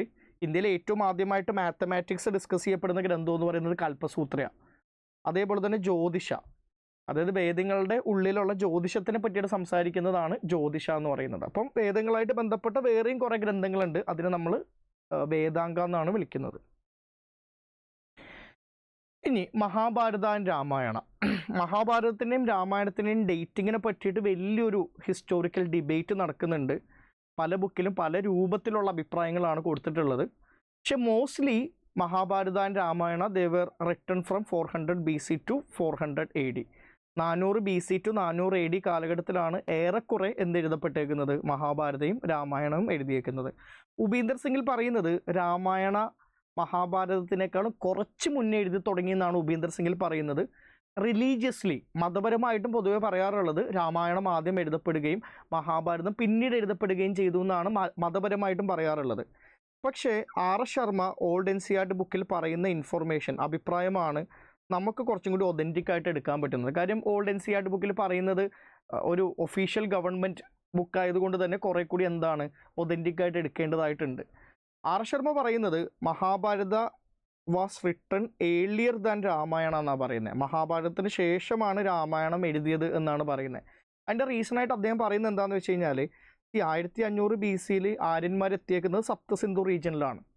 പിന്നീട് അവരെന്ത് ചെയ്തു, അറൗണ്ട് ഒരു 600 BC-യുടെയും 1000 BC-യുടെയും ഇടയിൽ ഗംഗ യമുന റീജിയനിലോട്ട് ചേക്കേറി. മഹാഭാരതത്തിൻ്റെ ബേസ് എന്ന് പറയുന്നത് ഈ ഗംഗ യമുന റീജിയനാണ്. മനസ്സിലായില്ലേ? പക്ഷേ രാമായണത്തിൻ്റെ ബേസ് എന്ന് പറയുന്നത് അയോധ്യയാണ്. അപ്പം ആര്യന്മാർ ഇങ്ങനെ മൈഗ്രേറ്റ് ചെയ്ത് പോവുകയാണല്ലോ. അതിൽ ഏറ്റവും ആദ്യം അവർ ഗംഗ യമുന റീജിയനിൽ എത്തിയിട്ടാണ് പിന്നെ അയോധ്യയിൽ എത്തുന്നത്. അപ്പോൾ ഇവിടെയാണ് മഹാഭാരതത്തിൻ്റെ ബേസ്, ഇവിടെയാണ് രാമായണത്തിൻ്റെ ബേസ്. അപ്പം അതുകൊണ്ട് തന്നെ മഹാഭാരതം കഴിഞ്ഞിട്ടായിരിക്കും രാമായണം എഴുതിയിട്ടുണ്ടാകുക എന്നുള്ളതാണ് എസ് ശർമ്മയുടെ അഭിപ്രായം. അതേപോലെ അദ്ദേഹം പറയുന്നൊരു കാര്യം എന്ന് പറയുന്നത്, നമ്മൾ വേദങ്ങൾ വായിച്ച് നോക്കുമ്പോൾ അല്ലെങ്കിൽ ഇന്ത്യയുടെ സൊസൈറ്റിനെ നമ്മൾ റീഡ് ചെയ്യുന്ന സമയത്ത് സ്ത്രീകളുടെ ഫ്രീഡം അല്ലെങ്കിൽ സ്ത്രീകൾക്ക് കൊടുക്കുന്ന ഒരു പൊസിഷൻ അത് വേഴ്സനായിട്ട് വരുന്നതായിട്ടാണ് കാണാൻ പറ്റുന്നത്. ഇപ്പോൾ ഒരു ഉദാഹരണം നോക്കിക്കഴിഞ്ഞാൽ ഋഗ്വേദയിൽ സ്ത്രീകളുടെ പൊസിഷൻ എന്ന് പറയുന്നത് നല്ല പൊസിഷനാണ്. They were enjoying a very good position. അവർക്ക് ഒന്നിൽ കൂടുതൽ ഭർത്താക്കന്മാരെ കല്യാണം കഴിക്കാം, അവർക്ക് വിഡോ റീമാരേജ് അലൗഡ് ആണ്, സതി എന്ന് പറയുന്ന ദുരാചാരം കാണാൻ പറ്റുന്നില്ല, ഫീമെയിൽ എഡ്യൂക്കേഷൻ ഉള്ളതായിട്ട് കാണാൻ പറ്റുന്നുണ്ട്. അതേപോലെ തന്നെ അപ്പം ഒരു രീതിയിലുള്ള ടാബു നമുക്ക് കാണാൻ പറ്റാത്തൊരു കാലഘട്ടമാണ് ഋഗ്വേദിക് ഏജ് എന്ന് പറയുന്നത്. നേരെ മറിച്ചിട്ട് ലേറ്റർ വേദിക് ഏജ് എത്തുമ്പോഴേക്കും സ്ത്രീകളുടെ കണ്ടീഷൻസ് ഉണ്ടാവും, കുറച്ചും കൂടി വേഴ്സനാകും, മോശമാകും. ഇതിങ്ങനെ മാറിക്കൊണ്ടേയിരിക്കും, കുറഞ്ഞുകൊണ്ടേയിരിക്കും. അപ്പോൾ സ്വാഭാവികമായിട്ടും നിങ്ങളൊരു ബുക്ക് വായിക്കുമ്പോഴേക്കും സ്ത്രീകളുടെ കണ്ടീഷൻ കുറച്ച് ബെറ്റർ ആണെങ്കിൽ അത് കുറച്ച് നേരത്തെ എഴുതപ്പെട്ട ഗ്രന്ഥമായിരിക്കും. അപ്പോൾ മഹാഭാരതത്തിൽ വിമൻ്റെ കണ്ടീഷൻ ബെറ്റർ ആയതുകൊണ്ട് Mahabharata might have been written in a earlier stage as compared to Ramayana എന്നാണ് പറയുന്നത്. നിങ്ങൾ ദ്രൗപദിയുടെ സിറ്റുവേഷനും പൊസിഷനും സീതയുടെ പൊസിഷനും തമ്മിലൊന്ന് കമ്പാരിസൺ നടത്തിയാൽ മതി. സീതയുടെ പൊസിഷൻ കമ്പാരിറ്റീവ്ലി ഇൻഫീരിയർ ആണ് when we compare it with Draupadi അല്ലെങ്കിൽ പാഞ്ചാലി. അതുകൊണ്ട് തന്നെ രാമായണം കുറച്ച് വൈകിയായിരിക്കും എഴുതിയിട്ടുണ്ടാകുക. പിന്നെ രാമായണത്തിനും മഹാഭാരതത്തിനും അങ്ങോട്ടും ഇങ്ങോട്ടും അറിയാം. വ്യാസനെ പറ്റിയിട്ടും വാൽമീകിയെ പറ്റിയിട്ടും രണ്ട് ബുക്കിലും പറയുന്നുണ്ട്. അപ്പോൾ രണ്ടാളുകൾക്കും രണ്ട് കാര്യങ്ങളെ പറ്റിയിട്ടും അറിയാം. അപ്പോൾ Mahabharata might be earlier than Ramayana എന്നുള്ള എസ് ശർമ്മയുടെ അഭിപ്രായം old N C R T ബുക്കിൻ്റെ അഭിപ്രായമാണ് ഞാൻ പറയുന്നത്. പക്ഷെ അത് എക്സാമിന് ചോദ്യം വരാനായിട്ടുള്ള സാധ്യത വളരെ കുറവാണ്. വേറൊന്നും കൊണ്ടല്ല, പല ബുക്കിലും പല അഭിപ്രായങ്ങൾ ഇതായിട്ട് ബന്ധപ്പെട്ടിട്ട് കൊടുത്തിട്ടുള്ളത് കൊണ്ട്. ഇനി ഈ രാമായണ സ്റ്റോറി എന്ന് പറയുന്നത് വളരെ പോപ്പുലറാണ്. അതെന്തുകൊണ്ടാണെന്ന് ഞാൻ പറയാം. രാമായണത്തിൻ്റെ കഥ അത് പല രൂപത്തിലായിട്ട് പല ലാംഗ്വേജിൽ പല റീജിയൻസിൽ പോപ്പുലറൈസ് ചെയ്യപ്പെടുന്നതായിട്ട് കാണാൻ പറ്റുന്നുണ്ട്. ഇപ്പോൾ വിമലാസുരി എന്ന് പറയുന്ന ഒരു ഓതർ എഴുതിയേക്കുന്ന പൗമാചാര്യു എന്ന് പറയുന്ന ഒരു ജെയിൻ ബുക്കുണ്ട്. ഈ ജെയിൻ ബുക്കിൽ മഹാഭാരതത്തിൻ്റെ കഥ തന്നെയാണ് പറയുന്നത്. അതേപോലെ തന്നെ ദശരഥ ജാതക എന്ന് പറയുന്ന ഒരു ബുദ്ധിസ്റ്റ് ബുക്കുണ്ട്, അതിലും മഹാഭാരതത്തിൻ്റെ കഥ തന്നെയാണ് പറയുന്നത്. കമ്പൻ്റെ രാമായണം ഇരമാവതാരം എന്ന് പറയുന്ന ബുക്കിൽ ഒരു ഡിഫറെൻ്റ് ആയിട്ടുള്ള വേർഷൻ ഓഫ് മഹാഭാരതം രാമായണം നമുക്ക് കാണാൻ പറ്റുന്നുണ്ട്. പിന്നീട് തുളസീദാസ് എഴുതിയേക്കുന്ന രാംചരിതമാനസാണ് രാമായണത്തിന് ഇന്ത്യയിൽ മൊത്തത്തിൽ പോപ്പുലറൈസ് ചെയ്യുന്നത്. അപ്പോൾ എക്സാമിന് എങ്ങനെ ഒരു ചോദ്യം ചോദിച്ചാൽ അറിയാൻ പറ്റണം. മഹാഭാരതത്തിൻ്റെ കഥാപാത്രങ്ങൾ വെച്ചിട്ട് കോണ്ടെക്സ്റ്റ് ചെറുതായിട്ടൊന്ന് ചേഞ്ചൊക്കെ ചെയ്ത് ഡിഫറെൻ്റ് ആയിട്ടുള്ള വേർഷൻസിൽ ചെറിയ ചെറിയ മാറ്റങ്ങളോട് കൂടിയിട്ട് പല കഥകളുണ്ട്. ഒരു ജെയിൻ വേർഷൻ ഉണ്ട്, വിമലാസുരി എഴുതിയേക്കുന്ന പൗമാചാര്യു എന്ന് പറയുന്ന book. There is a Buddhist version called Dasaratha Jataka. There is a Tamil version or south Indian version called Iramavataram. And there is the most popular north Indian version called Ramcharitmanas. ശരിക്കും തുളസീദാസ് ബ്രിജ് രാംചരിതമാനസ് എഴുതുന്നതോട് കൂടിയിട്ടാണ് ശ്രീരാമൻ എന്ന് പറയുന്ന കഥാപാത്രം ഇന്ത്യയിൽ മൊത്തത്തിൽ പോപ്പുലർ ആകുന്നത്. കാര്യം രാമായണം അതിൻ്റെ ഒറിജിനൽ ഫോർമാറ്റിൽ സാൻസ്ക്രിറ്റിൽ എഴുതപ്പെട്ടേക്കുന്നത് താഴ്ന്ന ജാതിയിലുള്ള ആളുകൾക്ക് വായിക്കാൻ പോലും പറ്റില്ലായിരുന്നു. അപ്പം താഴ്ന്ന ജാതിയിലുള്ള ആളുകൾ ആക്ച്വലി അത് വായിച്ച് മനസ്സിലാക്കുന്നത് രാംചരിതമാനസ് എന്ന് പറയുന്ന ഗ്രന്ഥം എഴുതപ്പെടുന്നതോട് കൂടിയിട്ടാണ്. അപ്പം ഇതെല്ലാം ഒന്ന് അറിഞ്ഞിരിക്കണേ, ഏതൊക്കെ രൂപത്തിൽ ചോദ്യം വരും എന്നുള്ളത് നമുക്ക് അറിയില്ലല്ലോ. ഇനി അടുത്തതായിട്ട് നമുക്ക് നോക്കാനുള്ളത് പുരാണങ്ങളാണ്. നിങ്ങൾ UPSCയുടെ ഹിസ്റ്ററി നോക്കിക്കഴിഞ്ഞാൽ പുരാണങ്ങളായിട്ട് ബന്ധപ്പെട്ടിട്ട് ചോദ്യങ്ങളൊന്നും ചോദിച്ചിട്ടില്ല ഇതുവരെ. ബട്ട് ഈ വർഷം 2024 there was a question which compares Puranas and Upanishad. അപ്പോൾ ഈ ഒരു ഫോർമാറ്റ് തുടങ്ങി. നമ്മൾ UPSCനെ പറ്റി മനസ്സിലാക്കേണ്ട ഒരു കാര്യം എന്ന് പറയുന്നത്, അവർ ഒരു ടീം തുടങ്ങി വെച്ച് കഴിഞ്ഞാൽ they are going to continue with that. പിന്നെ അവർ കണ്ടിന്യൂ ചെയ്യും. UPSCയുടെ നിങ്ങൾ ചോദ്യങ്ങളൊന്നും നോക്കിക്കഴിഞ്ഞാൽ മനസ്സിലാക്കാൻ പറ്റുന്ന ഒരു കാര്യം എന്ന് പറയുന്നത്, ജസ്റ്റ് ഇൻട്രൊഡ്യൂസ് ചെയ്ത് വെച്ചേക്കുന്ന ടോപ്പിക്ക് പിന്നീട് എടുത്തിട്ട് വീണ്ടും വീണ്ടും ചോദിച്ചുകൊണ്ടിരിക്കും. തുടക്കത്തിൽ ബുദ്ധിസത്തിനെ പറ്റിയിട്ടൊക്കെ വളരെ ചെറിയ ചോദ്യമാണ് വന്നേക്കുന്നത്. ഓരോ വർഷം കഴിയുന്നതോറും അതിൻ്റെ ഡെപ്ത് ഇങ്ങനെ കൂട്ടി കൊണ്ടുവരും. പുരാണങ്ങളും ഉപനിഷത്തും കഴിഞ്ഞ വർഷത്തെ ക്വസ്റ്റ്യൻ പേപ്പറിൽ വളരെ ബേസിക് ആയിട്ടുള്ള രൂപത്തിൽ കണ്ട സ്ഥിതിക്ക് അതിൻ്റെ കുറെ കൂടി ഇൻഡെപ്ത് ആയിട്ടുള്ള അഡ്വാൻസ്ഡ് ആയിട്ടുള്ള വേർഷൻസ് ഇനി വരാൻ പോകുന്ന വർഷം പ്രതീക്ഷിക്കാം. അപ്പം ഉപീന്ദർ സിംഗിൽ നിന്നാണ് ഇവർ ചോദ്യം എടുക്കുന്ന സ്ഥിതിക്ക് ഞാൻ പുരാണങ്ങളെ പറ്റിയിട്ട് ഉപീന്ദർ സിംഗിൽ കൊടുത്തേക്കുന്ന കുറച്ച് ഇമ്പോർട്ടൻ്റ് ആയിട്ടുള്ള കാര്യങ്ങൾ പറഞ്ഞു പോവാം. അതിലൊന്ന്, പുരാണങ്ങൾ എന്ന് പറയുന്നത് കുറേ പുരാണങ്ങളുണ്ട്. അതിൽ പ്രധാനപ്പെട്ടത് 8 മഹാപുരാണങ്ങളാണ്. അതല്ലാതെ ഉപപുരാണങ്ങളുണ്ട്. ഈ 8 മഹാപുരാണങ്ങളെല്ലാം ഓർത്ത് വെക്കുക എന്ന് പറയുന്നത് ഡിഫിക്കൽട്ടായിട്ടുള്ളൊരു കാര്യമാണ്. പക്ഷേ കുറച്ച് പുരാണങ്ങളുടെ പേര് ഞാൻ പറയാം. എനിക്ക് പെട്ടെന്ന് ലോജിക്കലി ഓർത്ത് വെക്കാൻ പറ്റിയ പുരാണങ്ങളായതുകൊണ്ട് ഞാനതിൻ്റെ പേര് ജസ്റ്റ് ഒന്ന് പറയാം, എക്സാമിന് വന്നാൽ എഴുതാൻ. അതുകൊണ്ടാണ് ശിവ, വിഷ്ണു, ബ്രഹ്മ, ത്രിമൂർത്തികൾ. ഇവരുടെ 3 പേരുടെയും പേരിൽ പുരാണങ്ങളുണ്ട്. ശിവപുരാണം, വിഷ്ണു പുരാണം, ബ്രഹ്മപുരാണം. പിന്നെ വിഷ്ണുവായിട്ട് ബന്ധപ്പെട്ടിട്ട് ആളുകളുടെ അല്ലെങ്കിൽ അവതാരങ്ങളുടെ അല്ലെങ്കിൽ കണക്റ്റഡ് ആയിട്ടുള്ള ഫിഗേഴ്സായിട്ട് ബന്ധപ്പെട്ടിട്ടുള്ള കുറേ പുരാണങ്ങളുണ്ട്. ഗരുഡ, ഭഗവത, മത്സ്യ, കൂർമ്മ, വരാഹ. ശിവനായിട്ട് ബന്ധപ്പെട്ടിട്ട് ലിംഗ എന്ന് പറയുന്ന ഒരു പുരാണമുണ്ട്, ലിംഗപുരാണം. അപ്പോൾ ഇത്രയും പുരാണങ്ങളുടെ പേരെങ്കിലും ഒന്ന് ഓർത്ത് വെക്കുക. പിന്നെ നാരദ പുരാണം എന്ന് പറയുന്ന ഒരു പുരാണമുണ്ട്. ഞാൻ ഓർത്ത് വെച്ചത് വേഗം പറഞ്ഞതേ ഉള്ളൂ. എങ്ങാനും ചോദ്യം വന്നു കഴിഞ്ഞാൽ അറിയാൻ പറ്റണമല്ലോ. ശിവപുരാണ, വിഷ്ണുപുരാണ, ബ്രഹ്മപുരാണ. ശിവയായിട്ട് കണക്ട് ചെയ്യപ്പെടുന്ന ലിംഗപുരാണ, വിഷ്ണുവായിട്ട് കണക്ട് ചെയ്യാൻ പറ്റുന്ന ഗരുഡ, ഭഗവത, മത്സ്യ, കൂർമ്മ, വരാഹ. പിന്നെ നാരദ എന്ന് പറയുന്നൊരു പുരാണം കൂടിയുണ്ട്. അപ്പം 18 പുരാണങ്ങളെല്ലാം ഓർത്ത് വെക്കാൻ പറ്റില്ല. പക്ഷെ കുറച്ച് പുരാണങ്ങളുടെ പേരെങ്ങാനും ഓർത്ത് വെക്കുന്നത് നല്ലതായതുകൊണ്ട് എനിക്ക് പെട്ടെന്ന് ഓർക്കാൻ പറ്റുന്ന പുരാണങ്ങൾ പറഞ്ഞതേ ഉള്ളൂ. ഇനി പുരാണങ്ങൾക്ക് ചില ഇമ്പോർട്ടൻ്റ് ആയിട്ടുള്ള ക്യാരക്ടറിസ്റ്റിക്സ് ഉണ്ടാകണം, ചില ഇമ്പോർട്ടൻ്റ് ആയിട്ടുള്ള ലക്ഷണങ്ങൾ ഉണ്ടാകണം എന്നാണ് പറയപ്പെടുന്നത്. 5 ലക്ഷണങ്ങൾ ഉണ്ടാകണം, 5 ക്യാരക്ടറിസ്റ്റിക്സ് ഉണ്ടാകണം. ഈ 5 കാര്യങ്ങൾ ഡിസ്കസ് ചെയ്യപ്പെടുമ്പോഴാണ് ഒരു സാധനം പുരാണമായിട്ട് മാറുന്നത് എന്നാണ് ബുക്കിൽ കൊടുത്തിട്ടുള്ളത്. എന്തൊക്കെയാണ് ഈ 5 ലക്ഷണങ്ങൾ? സർഗ എന്ന് പറഞ്ഞാൽ ക്രിയേഷൻ, വേൾഡിൻ്റെ ക്രിയേഷൻ. പ്രതിസർഗ പുനർ ക്രിയേഷൻ, വീണ്ടും ക്രിയേറ്റ് ചെയ്യപ്പെടുക. പ്രതിസർഗ ക്രിയേഷൻ, റിക്രിയേഷൻ. മാനവന്താരാസ്, അതായത് ഇമ്പോർട്ടൻ്റ് ആയിട്ടുള്ള മനുഷ്യരെ പറ്റിയിട്ടുള്ള കഥകൾ അല്ലെങ്കിൽ അതിൻ്റെ സ്റ്റോറീസ്. വംശ എന്ന് പറഞ്ഞാൽ ജീനിയോളജീസ്, അതായത് നമ്മൾ വംശം പറയില്ലേ, ഒരാളുടെ ജീനിയോളജി പറയുമല്ലോ, വംശം പറയുമല്ലോ, അതാണ് വംശ. വംശാനുചരിത എന്ന് പറഞ്ഞാൽ 2 ആളുകൾക്കിടയിലുള്ള ഹിസ്റ്ററി.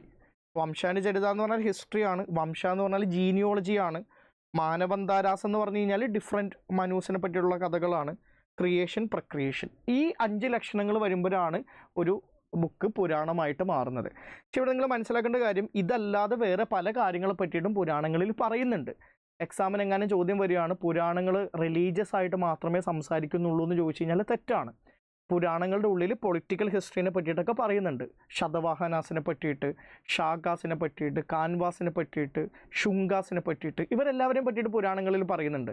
അപ്പോൾ പുരാണങ്ങൾക്കൊരു ഹിസ്റ്റോറിക്കൽ സ്വഭാവം കൂടിയുണ്ട്. പൊളിറ്റിക്കൽ ഹിസ്റ്ററിനെ പറ്റി അവർ പറയുന്നുണ്ട്, ജോഗ്രഫീനെ പറ്റി പറയുന്നുണ്ട്, പല ദൈവങ്ങളെ പറ്റി പറയുന്നുണ്ട്, റിലീജിയൻ്റെ എവല്യൂഷനെ പറ്റിയിട്ടും ദൈവങ്ങളുടെ എവല്യൂഷനെ പറ്റിയിട്ടും പറയുന്നുണ്ട്, കഥകൾ പറയുന്നുണ്ട്. അപ്പോൾ പുരാണങ്ങളെ പറ്റിയിട്ട് ഇങ്ങനെ എന്തെങ്കിലും ചോദിച്ചു കഴിഞ്ഞാൽ ഇതെല്ലാം ശരിയാണെന്ന് എടുത്തോ. നമ്മളൊരു റിലീജിയസ് ആയിട്ടുള്ള രൂപത്തിൽ മാത്രം കണ്ട് ചുരുക്കരുത്. കാര്യം കഴിഞ്ഞുള്ള നമുക്ക് ചോദ്യം ഉണ്ടായിരുന്നല്ലോ, ഉപനിഷത്ത് എന്ന് പറയുന്നത് പാരബിൾസിൻ്റെ രൂപത്തിലാണ് എഴുതപ്പെടുന്നത്. അതേപോലെ പുരാണങ്ങളെ പറ്റിയിട്ടും ക്യാരക്ടറിസ്റ്റിക്സിനെ പറ്റിയിട്ട് ചോദ്യങ്ങൾ വന്നേക്കാം. അപ്പോൾ ഇതെല്ലാം ഒന്ന് മനസ്സിലാക്കി വെക്കുക. ഞാൻ ഉപീന്ദർ സിംഗിൽ അവർ പറഞ്ഞേക്കുന്ന കാര്യങ്ങളാണ് വളരെ ബ്രീഫായിട്ട് നിങ്ങളോട് പറഞ്ഞു തന്നിട്ടുള്ളത്. ഈ നറേറ്റീവിൽ നിന്ന് നമുക്ക് ചോദ്യങ്ങൾ വരുന്ന സമയത്ത് എഴുതാനായിട്ട് പറ്റണം. മനസ്സിലായോ? ആ രൂപത്തിലാണ് നമ്മളിത് പഠിച്ചു വെക്കേണ്ടത്. ഇനി അടുത്തത് ധർമ്മശാസ്ത്ര. വേദങ്ങൾക്ക് ശേഷം വേദങ്ങൾ എങ്ങനെയാണ്, വേദങ്ങളിൽ പറയുന്ന കാര്യങ്ങൾ എങ്ങനെയാണ് പ്രാക്ടീസ് ചെയ്യേണ്ടത്, അതിനെഴുതപ്പെട്ടേക്കുന്ന ഗ്രന്ഥങ്ങളാണ് ധർമ്മശാസ്ത്ര, ധർമ്മത്തിൻ്റെ ശാസ്ത്രം. ആദ്യം എന്താണ് ധർമ്മം എന്നുള്ളത് നമ്മൾ മനസ്സിലാക്കുക. വാട്ട് ഈസ് മെൻ ബൈ ധർമ്മ? ധർമ്മ എന്ന് പറഞ്ഞാൽ എന്താണ്? കുറേ ആളുകൾക്ക് ധർമ്മ എന്ന് പറയുന്നത് റിലീജിയനാണ്. എൻ്റെ ധർമ്മം, എൻ്റെ ധരം, റിലീജിയൻ എന്ന് പറയുന്ന ഒരു അർത്ഥമാണ്. കുറേ ആളുകൾ പറയുന്നത് ധർമ്മ എന്ന് പറയുന്നത് ഡ്യൂട്ടി ആണെന്നാണ് പറയുക. ശരിക്കും ധർമ്മ എന്ന് പറയുന്ന വാക്കിനെ നമുക്ക് ഏറ്റവും എളുപ്പത്തിൽ മെൻഷൻ ചെയ്യാൻ പറ്റുന്നത്, ഏറ്റവും എളുപ്പത്തിൽ ഡിസ്ക്രൈബ് ചെയ്യാൻ പറ്റുന്നത്, it is a way of life. ഒരു ജീവിത രീതിയായിട്ടാണ് നമുക്ക് എന്ത് പറയാൻ പറ്റുന്നത്? ധർമ്മയെ പറയാൻ പറ്റുന്നത്. It is a way of life. ഈ വേ ഓഫ് ലൈഫിൽ പല കാര്യങ്ങളുണ്ടാവും. നമ്മുടെ ഡ്യൂട്ടി ഉണ്ടാവും, നമ്മുടെ റെസ്പോൺസിബിലിറ്റി ഉണ്ടാവും, നമ്മൾ ഒരു സമൂഹത്തിൽ ജീവിക്കുമ്പോഴേക്കും പാലിക്കേണ്ട നിയമങ്ങളുണ്ടാവും. ആ നിയമങ്ങൾ നമ്മൾ ചെയ്യാതിരിക്കുന്ന സമയത്ത് അല്ലെങ്കിൽ അതിനെ തെറ്റിക്കുന്ന സമയത്ത് നമ്മൾക്ക് തരേണ്ട ശിക്ഷകളുണ്ടാവും. ഇതെല്ലാം കൂടി ചേർന്ന വളരെ കോംപ്രിഹെൻസീവ് ആയിട്ടുള്ളൊരു ടേമാണ് ധർമ്മ എന്ന് പറയുന്നത്. അപ്പോൾ അതിൽ നിങ്ങളുടെ കണ്ടക്റ്റ്, നിങ്ങളുടെ ബിഹേവിയർ. രാജാവിൻ്റെ ധർമ്മം എന്ന് പറയുന്നത് അഡ്മിനിസ്ട്രേഷനാണ്.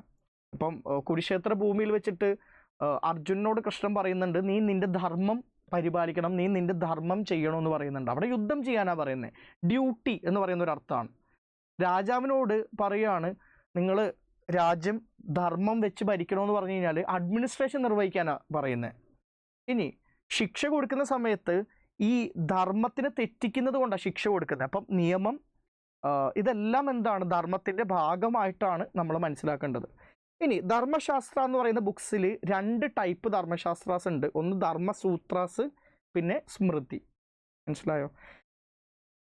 4 കാര്യങ്ങളാണ് ധർമ്മശാസ്ത്രാസ് പറയുന്നത് ലെജിറ്റിമേറ്റ് ആയിട്ട് നിങ്ങൾക്ക് ഫോളോ ചെയ്യാം എന്നുള്ളത്. 4 കാര്യങ്ങൾ ധർമ്മശാസ്ത്ര പ്രകാരം നിങ്ങൾക്ക് ലെജിറ്റിമേറ്റ് ആണ്, നിങ്ങൾക്ക് ചെയ്യാവുന്നതാണ്. എന്തൊക്കെയാ? ധർമ്മം, ജീവിതം, സ്വഭാവം. പുരുഷാർത്ഥാസ് എന്ന് പറഞ്ഞു കഴിഞ്ഞാൽ 4 കാര്യങ്ങൾ നിങ്ങൾക്ക് ചെയ്യാൻ പറ്റുന്ന കാര്യങ്ങളാണ്. ധർമ്മം, മോക്ഷം, അർത്ഥം, അതായത് പണം സമ്പാദിക്കുക, അതേപോലെ തന്നെ കാമം, സെക്ഷൽ റിലേഷൻസ് ഉണ്ടാക്കുക, ധനം സമ്പാദിക്കുക. ഇതെല്ലാം എന്താണ്? ധർമ്മശാസ്ത്രം വെച്ചിട്ട് ഓക്കെയാണ്, ലെജിറ്റിമേറ്റ് ആണ്. പിന്നെ ധർമ്മശാസ്ത്രം പറയുന്ന വേറൊരു ഇമ്പോർട്ടൻ്റ് ആയിട്ടുള്ള കൺസെപ്റ്റാണ് സംസാരം എന്ന് പറഞ്ഞു കഴിഞ്ഞാൽ ഒരു മനുഷ്യന് ബർത്ത് ഉണ്ട്, ഡെത്ത് ഉണ്ട്, റീബർത്ത് ഉണ്ട്. ഈ ഒരു ഐഡിയ, ഈ ഒരു കാലചക്രത്തിനെയാണ് നമ്മൾ സംസാരം എന്ന് വിളിക്കുക. പുണ്യ എന്ന് പറഞ്ഞു കഴിഞ്ഞാൽ ഒരാൾ ഒരു ജന്മത്തിൽ മരിച്ചതിന് ശേഷം പിന്നീട് അയാൾ അടുത്ത ജന്മം ജനിക്കുമ്പോൾ അദ്ദേഹത്തിന് പഴയ ജന്മത്തിലുള്ള മെറിറ്റുകളെ, പഴയ ജന്മത്തിൽ അയാൾ നേടിയ ഗുണങ്ങളെ വിളിക്കുന്ന പേരാണ് പുണ്യ. അപ്പോൾ ധർമ്മത്തിനെ പറ്റിയിട്ടും പുരുഷാർത്ഥാസിനെ പറ്റിയിട്ടും സംസാരിയെ പറ്റിയിട്ടും പുണ്യയെ പറ്റിയിട്ടൊക്കെയാണ് ലാർജ്ലി ധർമ്മശാസ്ത്ര ബുക്സിൽ സംസാരിക്കുന്നത്. ഇനി അടുത്ത് നമുക്ക് നോക്കാനുള്ളത് ബുദ്ധിസ്റ്റ് ലിറ്ററേച്ചറാണ്. അപ്പോൾ നമ്മൾ ഹിന്ദു ലിറ്ററേച്ചറായിട്ട് ബന്ധപ്പെട്ടിട്ട് ഏറെക്കുറെ കുറേ കാര്യങ്ങളെ പറ്റി സംസാരിച്ചു. ശ്രുതി എന്താണ്, സ്മൃതി എന്താണ്, ശ്രുതിയുടെ ഉള്ളിലുള്ള വേദങ്ങൾ എന്താണ്, വേദങ്ങളുടെ ഡിഫറെൻ്റ് ആയിട്ടുള്ള വകഭേദങ്ങളും ടൈപ്സും എന്തൊക്കെയാണ്, സ്മൃതിയിലോട്ട് വരുമ്പോഴേക്കും ധർമ്മശാസ്ത്ര, ധർമ്മസൂത്ര, പുരാണ, ഇങ്ങനെയുള്ള കാര്യങ്ങളെ പറ്റിയിട്ടൊക്കെ നമ്മൾ സംസാരിച്ചു കഴിഞ്ഞു. നമുക്ക് ബാക്കിയുള്ള റിലീജിയനായിട്ട് ബന്ധപ്പെട്ടേക്കുന്ന ലിറ്ററേച്ചറിലോട്ട് പതിയെ കടക്കാം. ഇതിൽ പ്രധാനപ്പെട്ട ഒരു ലിറ്ററേച്ചറാണ് ബുദ്ധിസ്റ്റ് ലിറ്ററേച്ചർ എന്ന് പറയുന്നത്. ബുദ്ധ മതമായിട്ട് ബന്ധപ്പെട്ടേക്കുന്ന ലിറ്ററേച്ചർ കണ്ടിന്യൂസ് ആയിട്ട് UPSC വീണ്ടും ചോദ്യങ്ങൾ ചോദിച്ചുകൊണ്ടിരിക്കുന്നതായിട്ട് നമുക്ക് കാണാൻ പറ്റുന്നുണ്ട്.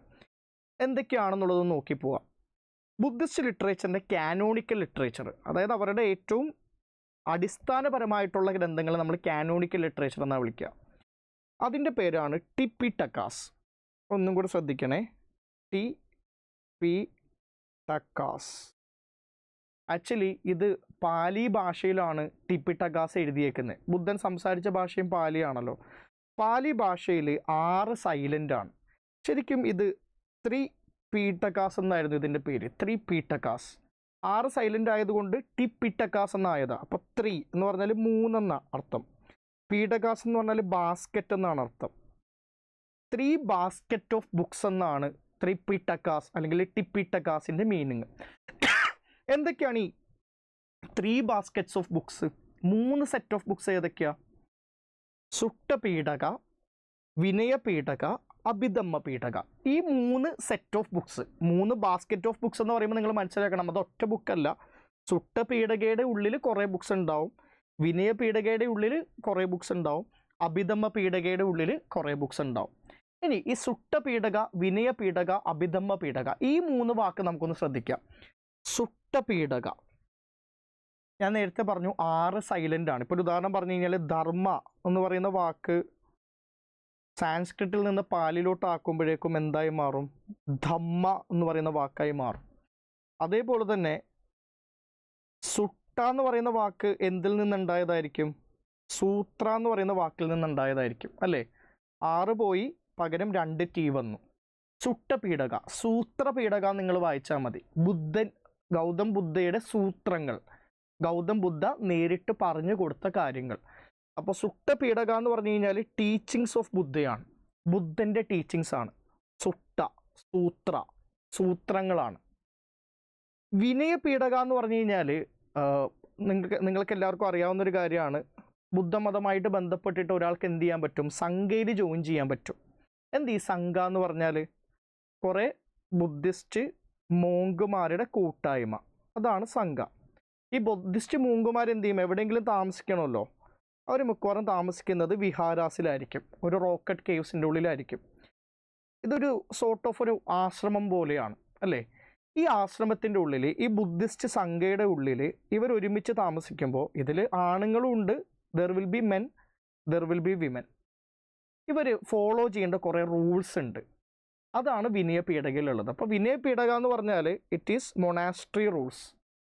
നിങ്ങൾ ഇങ്ങനെ ചിന്തിച്ചാൽ മതി, സംഘയിലൊക്കെ ജോയിൻ ചെയ്തു, പക്ഷെ നല്ല വിനയത്തോടെ ജീവിച്ചാൽ മാത്രമേ ഇതിൻ്റെ അകത്തോട്ട് കയറാൻ പറ്റുള്ളൂ എന്ന് ചിന്തിച്ചാൽ മതി. അതല്ല അതിൻ്റെ ലോജിക്ക്, ഞാൻ ഓർത്തു വെക്കാൻ വേണ്ടി പറയുന്നതാണ്. അപ്പോൾ വിനയപീഠക എന്ന് പറഞ്ഞു കഴിഞ്ഞാൽ it consist of monastery rules. സംഘയിൽ ജോയിൻ ചെയ്യുന്ന ആളുകൾ പരിപാലിക്കേണ്ട നിയമങ്ങളെയാണ് വിനയപീഠക എന്ന് വിളിക്കുന്നത്. ഈ വിനയപീഠകയുടെ ഉള്ളിൽ വേറെയും ബുക്കുകളുണ്ട്. അതിൽ വരുന്ന വളരെ പ്രധാനപ്പെട്ട ഒരു ബുക്കാണ് പട്ടിമോക്ക എന്ന് പറയുന്നൊരു ബുക്ക്. ആ പേരൊന്ന് ഓർത്ത് വെച്ചേക്കുക. കാര്യം NCERT ബുക്കിലും ഉപീന്ദർ സിംഗിലും ഇത് വീണ്ടും വീണ്ടും ചർച്ച ചെയ്യുന്നത് കൊണ്ടാണ് അതൊന്ന് ഓർത്ത് വെക്കാനായിട്ട് ഞാൻ പറയുന്നത്. അപ്പോൾ ഏറ്റവും ആദ്യമായിട്ട് വന്നേക്കുന്ന ബുക്ക് സുട്ടപീഠകയായിരിക്കും, പിന്നീട് വന്നേക്കുന്ന ബുക്ക് വിനയപീഠകയായിരിക്കും. എന്താണെങ്കിലും ഏറ്റവും ഈ ട്രിപിടകാസിൽ തന്നെയും ഏറ്റവും ആദ്യത്തെ 2 ഗ്രന്ഥങ്ങൾ സുട്ടപീഠകയും വിനയപീഠകയുമാണ്. ഫസ്റ്റ് ബുദ്ധിസ്റ്റ് കൗൺസിലും സെക്കൻഡ് ബുദ്ധിസ്റ്റ് കൗൺസിലുമായിട്ടാണ് ഈ 2 ഗ്രന്ഥങ്ങൾ കമ്പൈൽ ചെയ്യപ്പെടുന്നത്. അപ്പോൾ ബുദ്ധൻ മരിച്ചതിന് ശേഷം വളരെ വൈകാതെ Buddhist councils first and second വിളിച്ചു കൂട്ടിയിട്ടാണ് സുട്ടപീഠക, വിനയപീഠക എന്ന് പറയുന്ന 2 ബുക്സ് കമ്പൈൽ ചെയ്യപ്പെടുന്നത്. അത് കഴിഞ്ഞിട്ട് 3ാമതായിട്ടാണ് അഭിധമ്മ പീഠക കമ്പൈൽ ചെയ്യപ്പെടുന്നത്. അഭിധമ്മ പീഠക എഴുതപ്പെടുന്നത് 3rd ബുദ്ധിസ്റ്റ് കൗൺസിലാണ്. അപ്പം ഇതിൻ്റെ ഉള്ളിൽ തന്നെ ഒരു ക്രോണോളജി ഉണ്ട്. Suttapitaka and Vinayapitaka were written in an earlier time as compared to Abhidhamma Pitaka. Abhidhamma Pitaka ഒരു ലേറ്റർ സ്റ്റേജിലാണ് റൈറ്റ് ചെയ്യപ്പെടുന്നത്. ആ വാക്ക് തന്നെ ഒന്ന് ഓർത്താൽ മതി. അഭിധമ്മ ധർമ്മയെ പറ്റിയിട്ടാണ്, പിന്നീട് വന്ന ധർമ്മയെ പറ്റിയിട്ടുള്ള ബുക്കാണ്. സ്വാഭാവികമായിട്ടും ഈ കാലഘട്ടത്തിനനുസരിച്ചിട്ട് മതങ്ങളെ മാറ്റിയെടുക്കണമല്ലോ. അപ്പോൾ പതിയെ എന്ത് ചെയ്യും ആളുകൾ? പുതിയ കാര്യങ്ങൾ ആഡ് ചെയ്യും. ഈ അഭിധമ്മ പീഠക എന്ന് പറയുന്നത് അതുകൊണ്ട് തന്നെ ഫിലോസഫിക്കൽ എക്സ്പ്ലനേഷൻസ് ആണ്. It consist of philosophical explanation. പിന്നീട് കുറച്ച് നാളുകൾക്ക് ശേഷം ബുദ്ധമതത്തിലുള്ള കുറേ കാര്യങ്ങൾ ഫിലോസഫിക്കലി എക്സ്പ്ലെയിൻ ചെയ്യുന്ന പുതിയ ഗ്രന്ഥങ്ങൾ വന്നു. ഫിലോസഫിക്കൽ എക്സ്പ്ലനേഷൻസ് ആണ്. ഇനി നിങ്ങൾ മനസ്സിലാക്കേണ്ട വേറൊരു ഇമ്പോർട്ടൻ്റ് ആയിട്ടുള്ള കാര്യം എന്ന് പറയുന്നത്, ഈ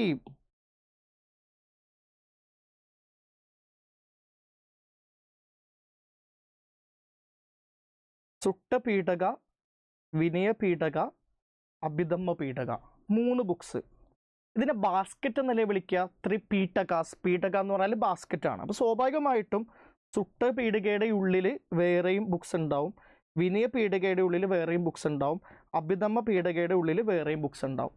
മൊത്തത്തിൽ 15 സെറ്റ് ഓഫ് ബുക്സ് ഉണ്ട് ഇതിൽ 3ലും കൂടി കൂട്ടി. ഇതിന് നമ്മൾ വിളിക്കുന്ന പേരാണ് നിക്കായ. അപ്പോൾ മൊത്തത്തിൽ 15 നിക്കായാസ് ചേർന്നിട്ടാണ് ത്രിപിടകാസ് ഉണ്ടാകുന്നത്. അതിൽ സുട്ടപീഠകയിൽ 5 നിക്കായാസ് ഉണ്ട്, വിനയപീഠകയിലും അഭിധമ്മ പീഠകയിലും കൂടിയായിട്ട് 10 നിക്കായാസ് ഉണ്ട്. മനസ്സിലായോ?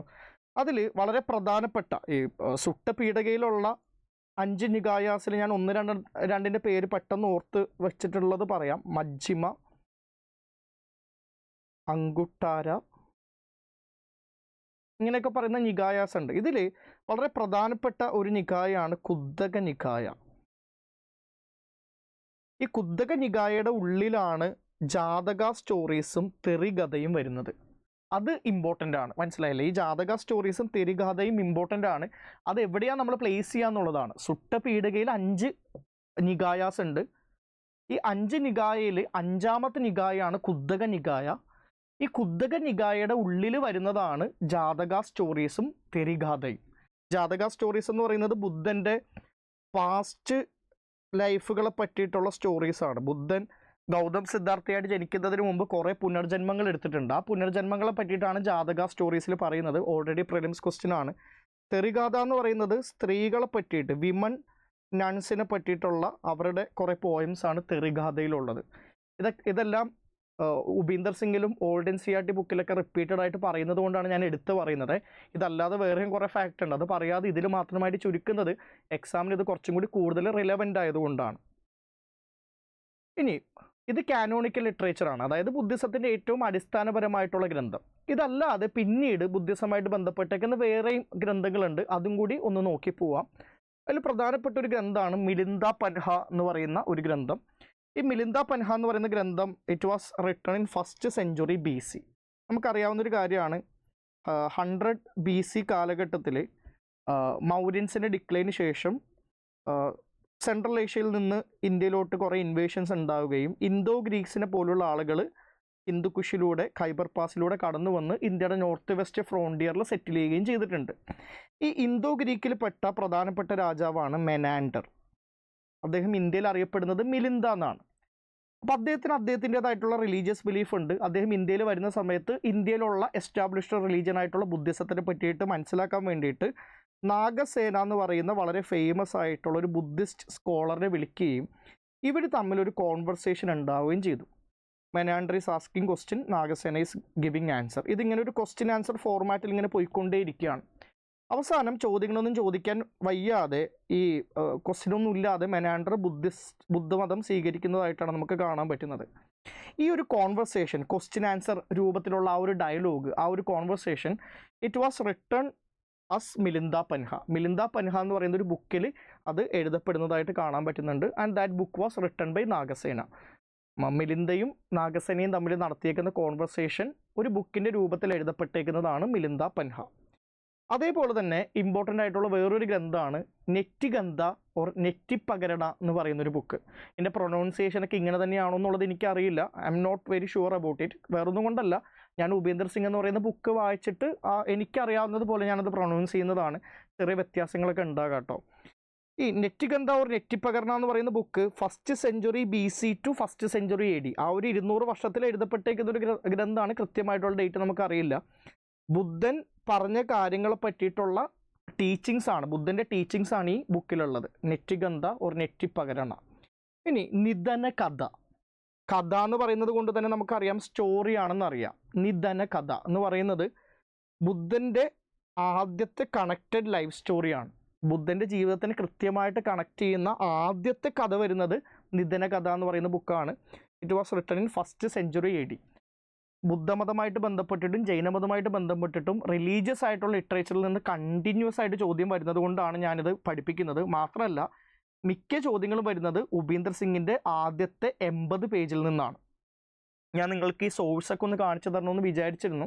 അതിനുള്ള സമയം കിട്ടാത്തത് കൊണ്ട് ഇത് കാണിച്ചു തരാത്തതാണ്. പഠിക്കുക എന്നുള്ളത് വളരെ ഇമ്പോർട്ടൻ്റ് ആണ്. അതേപോലെ തന്നെ ബുദ്ധിസ്റ്റ് ലിറ്ററേച്ചറായിട്ട് ബന്ധപ്പെട്ടിട്ട് പിന്നീട് വരുന്ന പ്രധാനപ്പെട്ട 2 ഗ്രന്ഥങ്ങളാണ് ദീപവംശ, മഹാവംശ.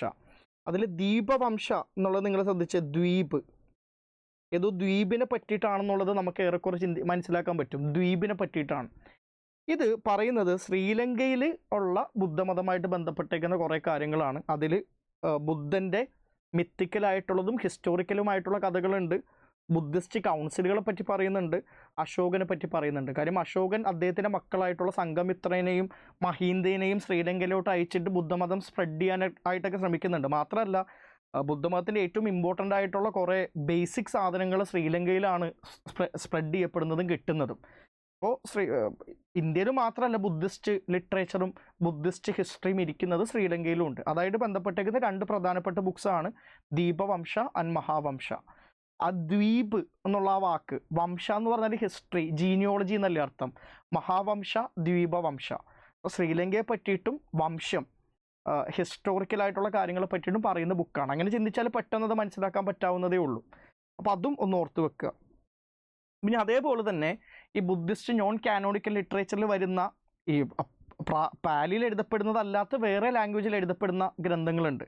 നമുക്കറിയാം ബുദ്ധൻ സംസാരിച്ചത് അല്ലെങ്കിൽ അദ്ദേഹം എഴുതിയതൊക്കെ പാലിയിലാണ്. പക്ഷെ പിന്നീട് ഇവരെന്ത് ചെയ്യുന്നുണ്ട്, മഹായാന ബുദ്ധിസം വരുന്നതോട് കൂടിയിട്ട് സാൻസ്ക്രിറ്റിലോട്ട് മാറുന്നതായിട്ട് കാണാൻ പറ്റുന്നുണ്ട്, ബ്രാഹ്മണന്മാരുടെ ഭാഷയിലോട്ട് മാറുന്നതായിട്ട് കാണാൻ പറ്റുന്നുണ്ട്. പക്ഷെ ഈ പാലിയിൽ നിന്ന് സാൻസ്ക്രിറ്റിലോട്ട് മാറുമ്പോൾ പാലി കംപ്ലീറ്റ്ലി വിട്ടിട്ടായിരിക്കില്ല മാറുക, പാലിയും സാൻസ്ക്രിറ്റും കൂടി ചേർന്നിട്ടുള്ള ഒരു സംഭവം ഉണ്ടാകാനായിട്ടുള്ള സാധ്യതയാണ് കൂടുതൽ. ഇതിനെ നമ്മൾ വിളിക്കുന്നത് ഹൈബ്രിഡ് സാൻസ്ക്രിറ്റ് എന്നാണ്. പാലിയും സാൻസ്ക്രിറ്റും കൂടി ചേർന്നിട്ടുള്ള ഒരു സംവിധാനം ആയതുകൊണ്ട് നമ്മളതിനെ വിളിക്കുന്നത് ഹൈബ്രിഡ് സാൻസ്ക്രിറ്റ് എന്നാണ്. ഇതിന് വരുന്ന മഹായാന ബുദ്ധിസമായിട്ട് ബന്ധപ്പെട്ടിട്ട് ഹൈബ്രിഡ് സാൻസ്ക്രിറ്റിൽ എഴുതപ്പെട്ടേക്കുന്ന കുറച്ച് ഗ്രന്ഥങ്ങളാണ് നമ്മൾ ഇനി പറയാൻ പോകുന്നത്. അതിലൊന്നാണ് ലളിത വിസ്താര മഹാവസ്തു. ലളിത വിസ്താര ഈ കഴിഞ്ഞ വർഷത്തെ പ്രിലിംസിൻ്റെ ചോദ്യത്തിൽ ഓപ്ഷനായിട്ട് കിടക്കുന്നുണ്ട്, അതുകൊണ്ട് ഇനിയും ചോദ്യം വരാനായിട്ടുള്ള സാധ്യത ഉണ്ട്. ലളിത വിസ്താര ആൻഡ് മഹാവസ്തു മഹായാന ബുദ്ധിസമായിട്ട് ബന്ധപ്പെട്ടിട്ട് ഹൈബ്രിഡ് സാൻസ്ക്രിറ്റിൽ, കംപ്ലീറ്റ് സാൻസ്ക്രിറ്റിലല്ല, പാലിയും സാൻസ്ക്രിറ്റും കൂടി ചേർന്നിട്ട് എഴുതപ്പെട്ടേക്കുന്ന ബുക്കാണ്. അതിൽ പറയുന്നത് ബുദ്ധൻ്റെ ലൈഫ് സ്റ്റോറിയാണ്. ഇപ്പോൾ ബുദ്ധൻ്റെ ലൈഫ് സ്റ്റോറി ഓരോ സെക്റ്റിനും ഡിഫറെൻ്റ് ആയിരിക്കും. ഹീനായന ബുദ്ധിസത്തിലുള്ള ആളുകൾ ബുദ്ധൻ്റെ ജീവിതത്തിനെ മനസ്സിലാക്കുന്നത് പോലെയല്ല മഹായാന ബുദ്ധിസത്തിലുള്ള ആളുകൾ മനസ്സിലാക്കുന്നത്. ഇപ്പോൾ ലളിത വിസ്താര മഹാവസ്തു എന്ന് പറയുന്നത് ഈ രൂപത്തിൽ എഴുതപ്പെട്ടേക്കുന്ന ബുദ്ധൻ്റെ ലൈഫ് സ്റ്റോറീസാണ്. ഇനി മഹായാന ബുദ്ധിസമായിട്ട് ബന്ധപ്പെട്ടേക്കുന്ന സാൻസ്ക്രിറ്റ് ടെക്സ്റ്റുകളുണ്ട്. ഹൈബ്രിഡ് സാൻസ്ക്രിറ്റ് അല്ല, കംപ്ലീറ്റ് സാൻസ്ക്രിറ്റ് ആയിട്ടുള്ള ടെക്സ്റ്റുകളുണ്ട്. അതിൽ വരുന്ന ഒരു ബുക്കാണ് ബുദ്ധചരിത, റിട്ടൺ ബൈ അശ്വഘോഷ. അശ്വഘോഷയുടെ ബുദ്ധചരിത എന്ന് പറയുന്നത് വളരെ ഫേമസ് ആയിട്ടുള്ളൊരു ബുക്കാണ്. ആദ്യത്തെ ബയോഗ്രഫി എന്നുള്ള രൂപത്തിലൊക്കെ പലപ്പോഴും പറയാറുള്ളൊരു ബുക്കാണ്. It was written between first century and second century AD അതേപോലെ തന്നെ സാൻസ്ക്രിറ്റിൽ എഴുതപ്പെട്ടേക്കുന്ന പ്രധാനപ്പെട്ട വേറെ ബുദ്ധിസ്റ്റ് ബുക്കാണ് അവതനാസ് എന്ന് പറയുന്നത്. അവതനാസ് മോസ്റ്റ്ലി മോറൽ സ്റ്റോറീസ് ആണ്, കഥകളുടെ രൂപത്തിലാണ് എഴുതപ്പെട്ടേക്കുന്നത്. ഓരോ കഥക്കും ഓരോ മോറൽ ഉണ്ട്. അവസാനം ആ മോറലിനെ പറ്റിയിട്ട് ആ ഒരു മോറൽ നമ്മളോട് കൈമാറ്റം ചെയ്യാൻ വേണ്ടിയിട്ടാണ് അവതനാസ് എഴുതപ്പെട്ടേക്കുന്നത്. ഇതിൽ പ്രധാനപ്പെട്ട 2 അവതനാസാണ് അവതന ശാതക, ദിവ്യ അവതന എന്ന് പറയുന്ന ബുക്ക്. അശോക അവതന എന്ന് പറയുന്ന ബുക്കുണ്ട്, അശോകനെ പറ്റിയിട്ടുള്ള മോറൽ സ്റ്റോറീസ്. ദിവ്യ അവതന എന്ന് പറയുന്ന ബുക്കുണ്ട്, അവതന ശാതക എന്ന് പറയുന്ന ബുക്കുണ്ട്. ഇതെല്ലാം എന്താണ്, അവതന എന്ന് പറയുന്ന കോർപ്പസിൻ്റെ ഉള്ളിൽ വരുന്നതാണ്. നമുക്കിങ്ങനെ ചോദ്യം ഉണ്ടായിരുന്നു 2021 which among the following is not a Jain text. താഴെ തന്നിരിക്കുന്നവയിൽ ജെയിൻ ടെക്സ്റ്റ് അല്ലാത്തത് ഏതാണ്? അതിൽ അവതന ശാതക എന്ന് പറയുന്ന ഓപ്ഷൻ 1 ഉണ്ടായിരുന്നു. അത് നോക്കിക്കഴിഞ്ഞാൽ നമുക്ക് എലിമിനേറ്റ് ചെയ്ത് ഉത്തരത്തിലോട്ട് എത്താൻ പറ്റിയേനെ. ഇപ്പോൾ ഈ ഭാഗത്തു നിന്നുള്ള ചോദ്യത്തിൻ്റെ എണ്ണം ഭയങ്കരമായിട്ട് കൂടിയിട്ടുണ്ട്. ക്ലാസ് ശ്രദ്ധിച്ചെങ്കിലും പഠിച്ച് പോകാനായിട്ട് ശ്രമിക്കുക, വളരെ ഇമ്പോർട്ടൻ്റ് ആണ്. ഇനി അടുത്തതായിട്ട് നമുക്ക് നോക്കാനുള്ളത് ജെയിൻ ലിറ്ററേച്ചറാണ്, ജെയിനിസമായിട്ട് ബന്ധപ്പെട്ടേക്കുന്ന ലിറ്ററേച്ചർ. ജെയിൻ കാനോണിക്കൽ ലിറ്ററേച്ചറിനെ അടിസ്ഥാനപരമായിട്ടുള്ള ഡിവൈൻ ജെയിൻ ലിറ്ററേച്ചർ നമ്മൾ വിളിക്കുന്നത് സിദ്ധാന്ത അല്ലെങ്കിൽ അഗമ എന്നാണ്. അതല്ലാതെ വേറെയും ജെയിനിസമായിട്ട് ബന്ധപ്പെട്ടേക്കുന്ന ബുക്സ് ഉണ്ട്. ഇപ്പോൾ ബുദ്ധമതത്തിന് ടിപ്പിട്ടകാസ് എന്താണോ അതാണ് ജൈനമതത്തിന് സിദ്ധാന്താസ് അല്ലെങ്കിൽ അഗമാസ്. അതല്ലാതെ നോൺ കാനോണിക്കലായിട്ടുള്ള ഡിവൈൻ അല്ലാത്ത വേറെയും കുറേ ഗ്രന്ഥങ്ങളുണ്ട്. അതിലൊന്നാണ് പമ്പ എന്ന് പറയുന്ന ആൾ എഴുതിയേക്കുന്ന ആദി പുരാണ എന്ന് പറയുന്ന ഒരു ഗ്രന്ഥം. പമ്പ ഒരു കന്നഡ റൈറ്ററാണ്. അദ്ദേഹം ആദി പുരാണ എന്ന് പറയുന്ന ഒരു ഗ്രന്ഥം എഴുതി. നിങ്ങൾ ശ്രദ്ധിച്ചാൽ മതി, ആദി പുരാണ, ആദ്യത്തെ പുരാണ, ഹിസ്റ്ററി. പുരാണം എന്ന് പറയുന്നത് ഹിസ്റ്ററി എന്ന് പറയുന്ന ഒരു അർത്ഥമാണ്. ആദ്യത്തെ ഹിസ്റ്ററി എന്നാണ് ഇതിനെ വിളിക്കുക. എന്തുകൊണ്ടാണെന്ന് വെച്ച് കഴിഞ്ഞാൽ ഒന്നാമത്തെ തീർത്ഥങ്കരയായിട്ടുള്ള ഋഷഭയുടെ കഥയാണ് ആദി പുരാണയിൽ പറയുന്നത്. നമുക്കറിയാം 24ാമത്തെ തീർത്ഥങ്കരയാണ് വർദ്ധമാന മഹാവീര. ഒന്നാമത്തെ തീർത്ഥങ്കര ആയതുകൊണ്ടാണ് ഇതിനെ ആദി പുരാണ എന്ന് വിളിക്കുന്നത്. അതേപോലെ തന്നെ ഹരിവംശ പുരാണ എന്ന് പറയുന്നൊരു ബുക്കുണ്ട്. ഇത് actually Jain version of Mahabharata ആണെന്ന് വേണമെങ്കിൽ പറയാം. അതായത് കൗരവരെ പറ്റിയിട്ടും പാണ്ഡവരെ പറ്റിയിട്ടും ശ്രീകൃഷ്ണനെ പറ്റിയിട്ടും ബലരാമനെ പറ്റിയിട്ടൊക്കെ സംസാരിക്കുന്ന ഒരു ബുക്കാണ്, ഒരു കഥ പോലെ സംസാരിക്കുന്ന ഒരു ബുക്കാണ് ഹരിവംശ പുരാണ. അപ്പോൾ നിങ്ങൾ മനസ്സിലാക്കേണ്ട ഒരു കാര്യം, പുരാണ എന്ന് പറയുന്ന വാക്ക് കേട്ടിട്ട് ഇത് ഹിന്ദു പുരാണങ്ങളാണ്, ഹിന്ദുയിസമായിട്ട് ബന്ധപ്പെട്ട ബുക്കാണെന്നൊന്നും വിചാരിക്കരുത്. അതേപോലെ ഹരിവംശ എന്ന് കേട്ടിട്ട് ഹരി, വിഷ്ണു, അപ്പോൾ അതുകൊണ്ട് അങ്ങനെയൊന്നും ചിന്തിക്കരുത്.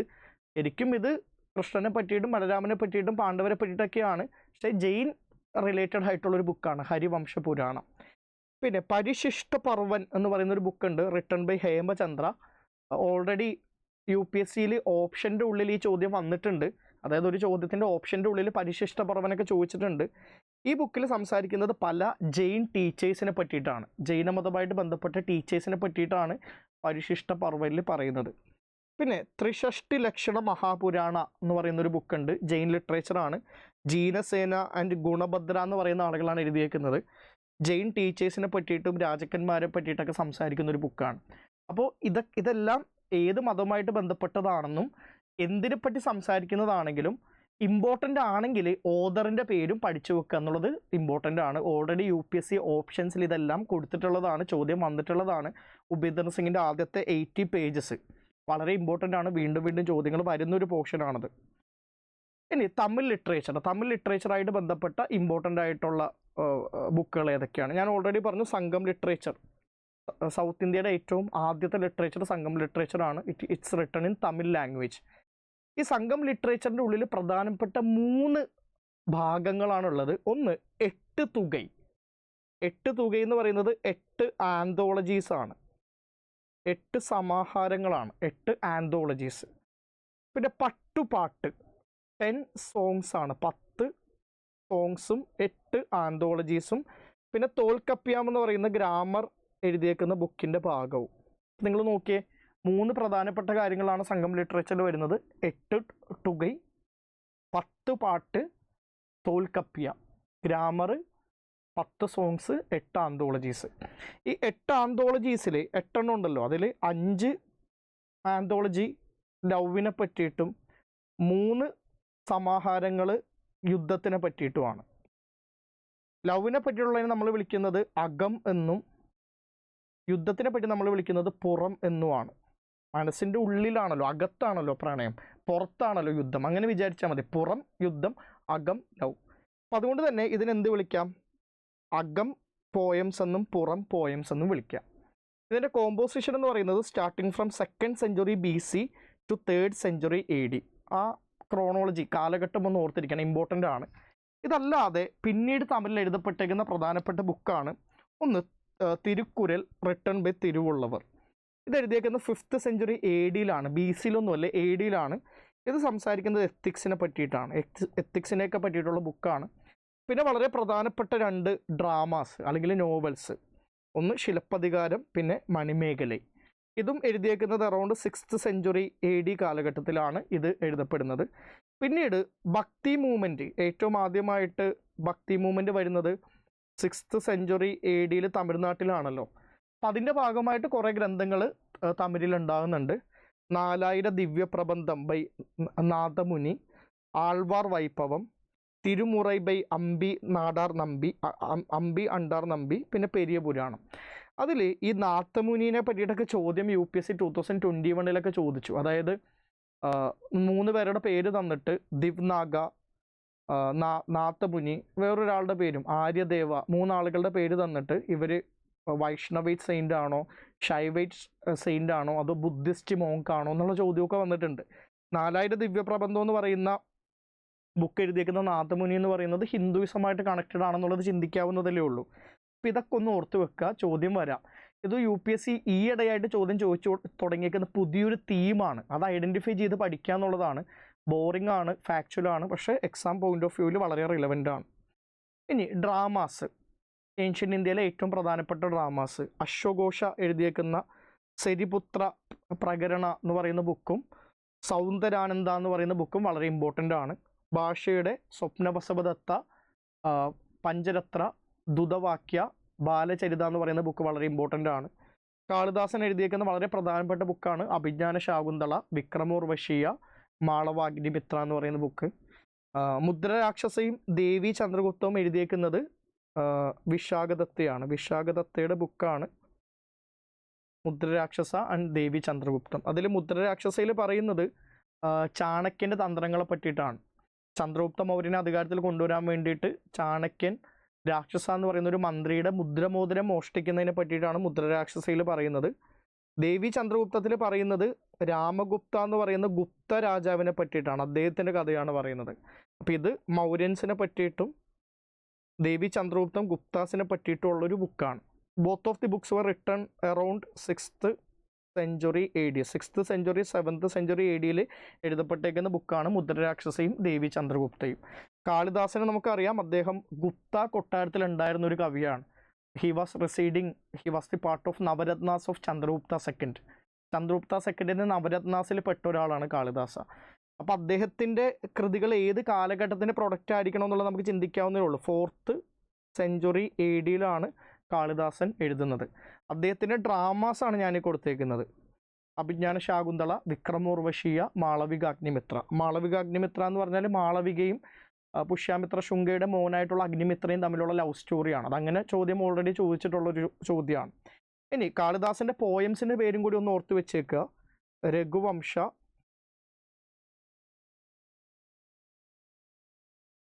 കുമാരസംഭവ, മേഘദൂത. ഇത് മൂന്നും കാളിദാസനായിട്ട് ബന്ധപ്പെട്ടേക്കുന്ന പോയംസ് ആണ്, അദ്ദേഹം എഴുതിയേക്കുന്ന പോയംസ് ആണ്. ഈ ഭാഗത്തു നിന്നൊക്കെ ചോദ്യങ്ങൾ വരാനുള്ള സാധ്യത അത്യാവശ്യം നല്ല കൂടുതലാണ്. ഇത്രയും കാര്യങ്ങളാണ് നമുക്ക് ഇന്നത്തെ ക്ലാസ്സിൽ നോക്കാനുള്ളത്. ഭയങ്കര ഫാക്ച്വൽ ആണെന്നുള്ളത് അറിയാം, പക്ഷേ എക്സാമിന് റിപ്പീറ്റഡ് ആയിട്ട് ചോദ്യം വരുന്നുണ്ട്. കുറച്ച് ഏൻഷ്യൻ ലിറ്ററേച്ചർ നമുക്ക് ഇനിയും കവർ ചെയ്യാനുണ്ട്. അപ്പോൾ അടുത്ത ക്ലാസ്സിൽ അത് കവർ ചെയ്യുകയും വേണം, അതേപോലെ തന്നെ പുതിയൊരു ഇമ്പോർട്ടൻ്റ് ആയിട്ടുള്ള തീം പഠിക്കുകയും വേണം. സ്ലൈഡ് നോക്കുക, ക്ലാസ് റിപ്പീറ്റഡ് ആയിട്ട് കേൾക്കാൻ പറ്റുമെങ്കിൽ കേൾക്കുക. ഈ ഭാഗത്തു നിന്നുള്ള ചോദ്യം എന്തായാലും ഉണ്ടാവും. എന്താണെങ്കിലും നമുക്ക് അടുത്ത ക്ലാസ്സിൽ വീണ്ടും കാണാം. ഇത് വിഷു ആയതുകൊണ്ട് എല്ലാവരോടും ഒരു ഹാപ്പി വിഷു പറയുകയും കൂടി ചെയ്യുകയാണ്. വിഷു ആയതുകൊണ്ട് ലൈവായിട്ടല്ല ഈ ക്ലാസ് പോകുന്നത്, ഓൾറെഡി റെക്കോർഡ് ചെയ്തിട്ട് ഇത് സ്ട്രീം ചെയ്യുകയാണ് ചെയ്തിട്ടുള്ളത്. കാര്യം ടെക്നിക്കൽ ടീമൊക്കെ ഇന്ന് ആബ്സെൻ്റ് ആയതുകൊണ്ട് ഓൾറെഡി ക്ലാസ് എടുത്ത് വെച്ചിട്ട് സ്ട്രീം ചെയ്യണം. അതുകൊണ്ടാണ് ക്വസ്റ്റ്യൻസ് ഒന്നും കാണിക്കാതിരുന്നതും ഇൻട്രാക്ട് ചെയ്യാതിരുന്നതും. ആ ഒരു രീതിയിൽ റെക്കോർഡ് ചെയ്തത് കൊണ്ടാണ്. എന്തായാലും നമുക്ക് അടുത്ത ക്ലാസ്സിൽ വീണ്ടും കാണാം. Thank you.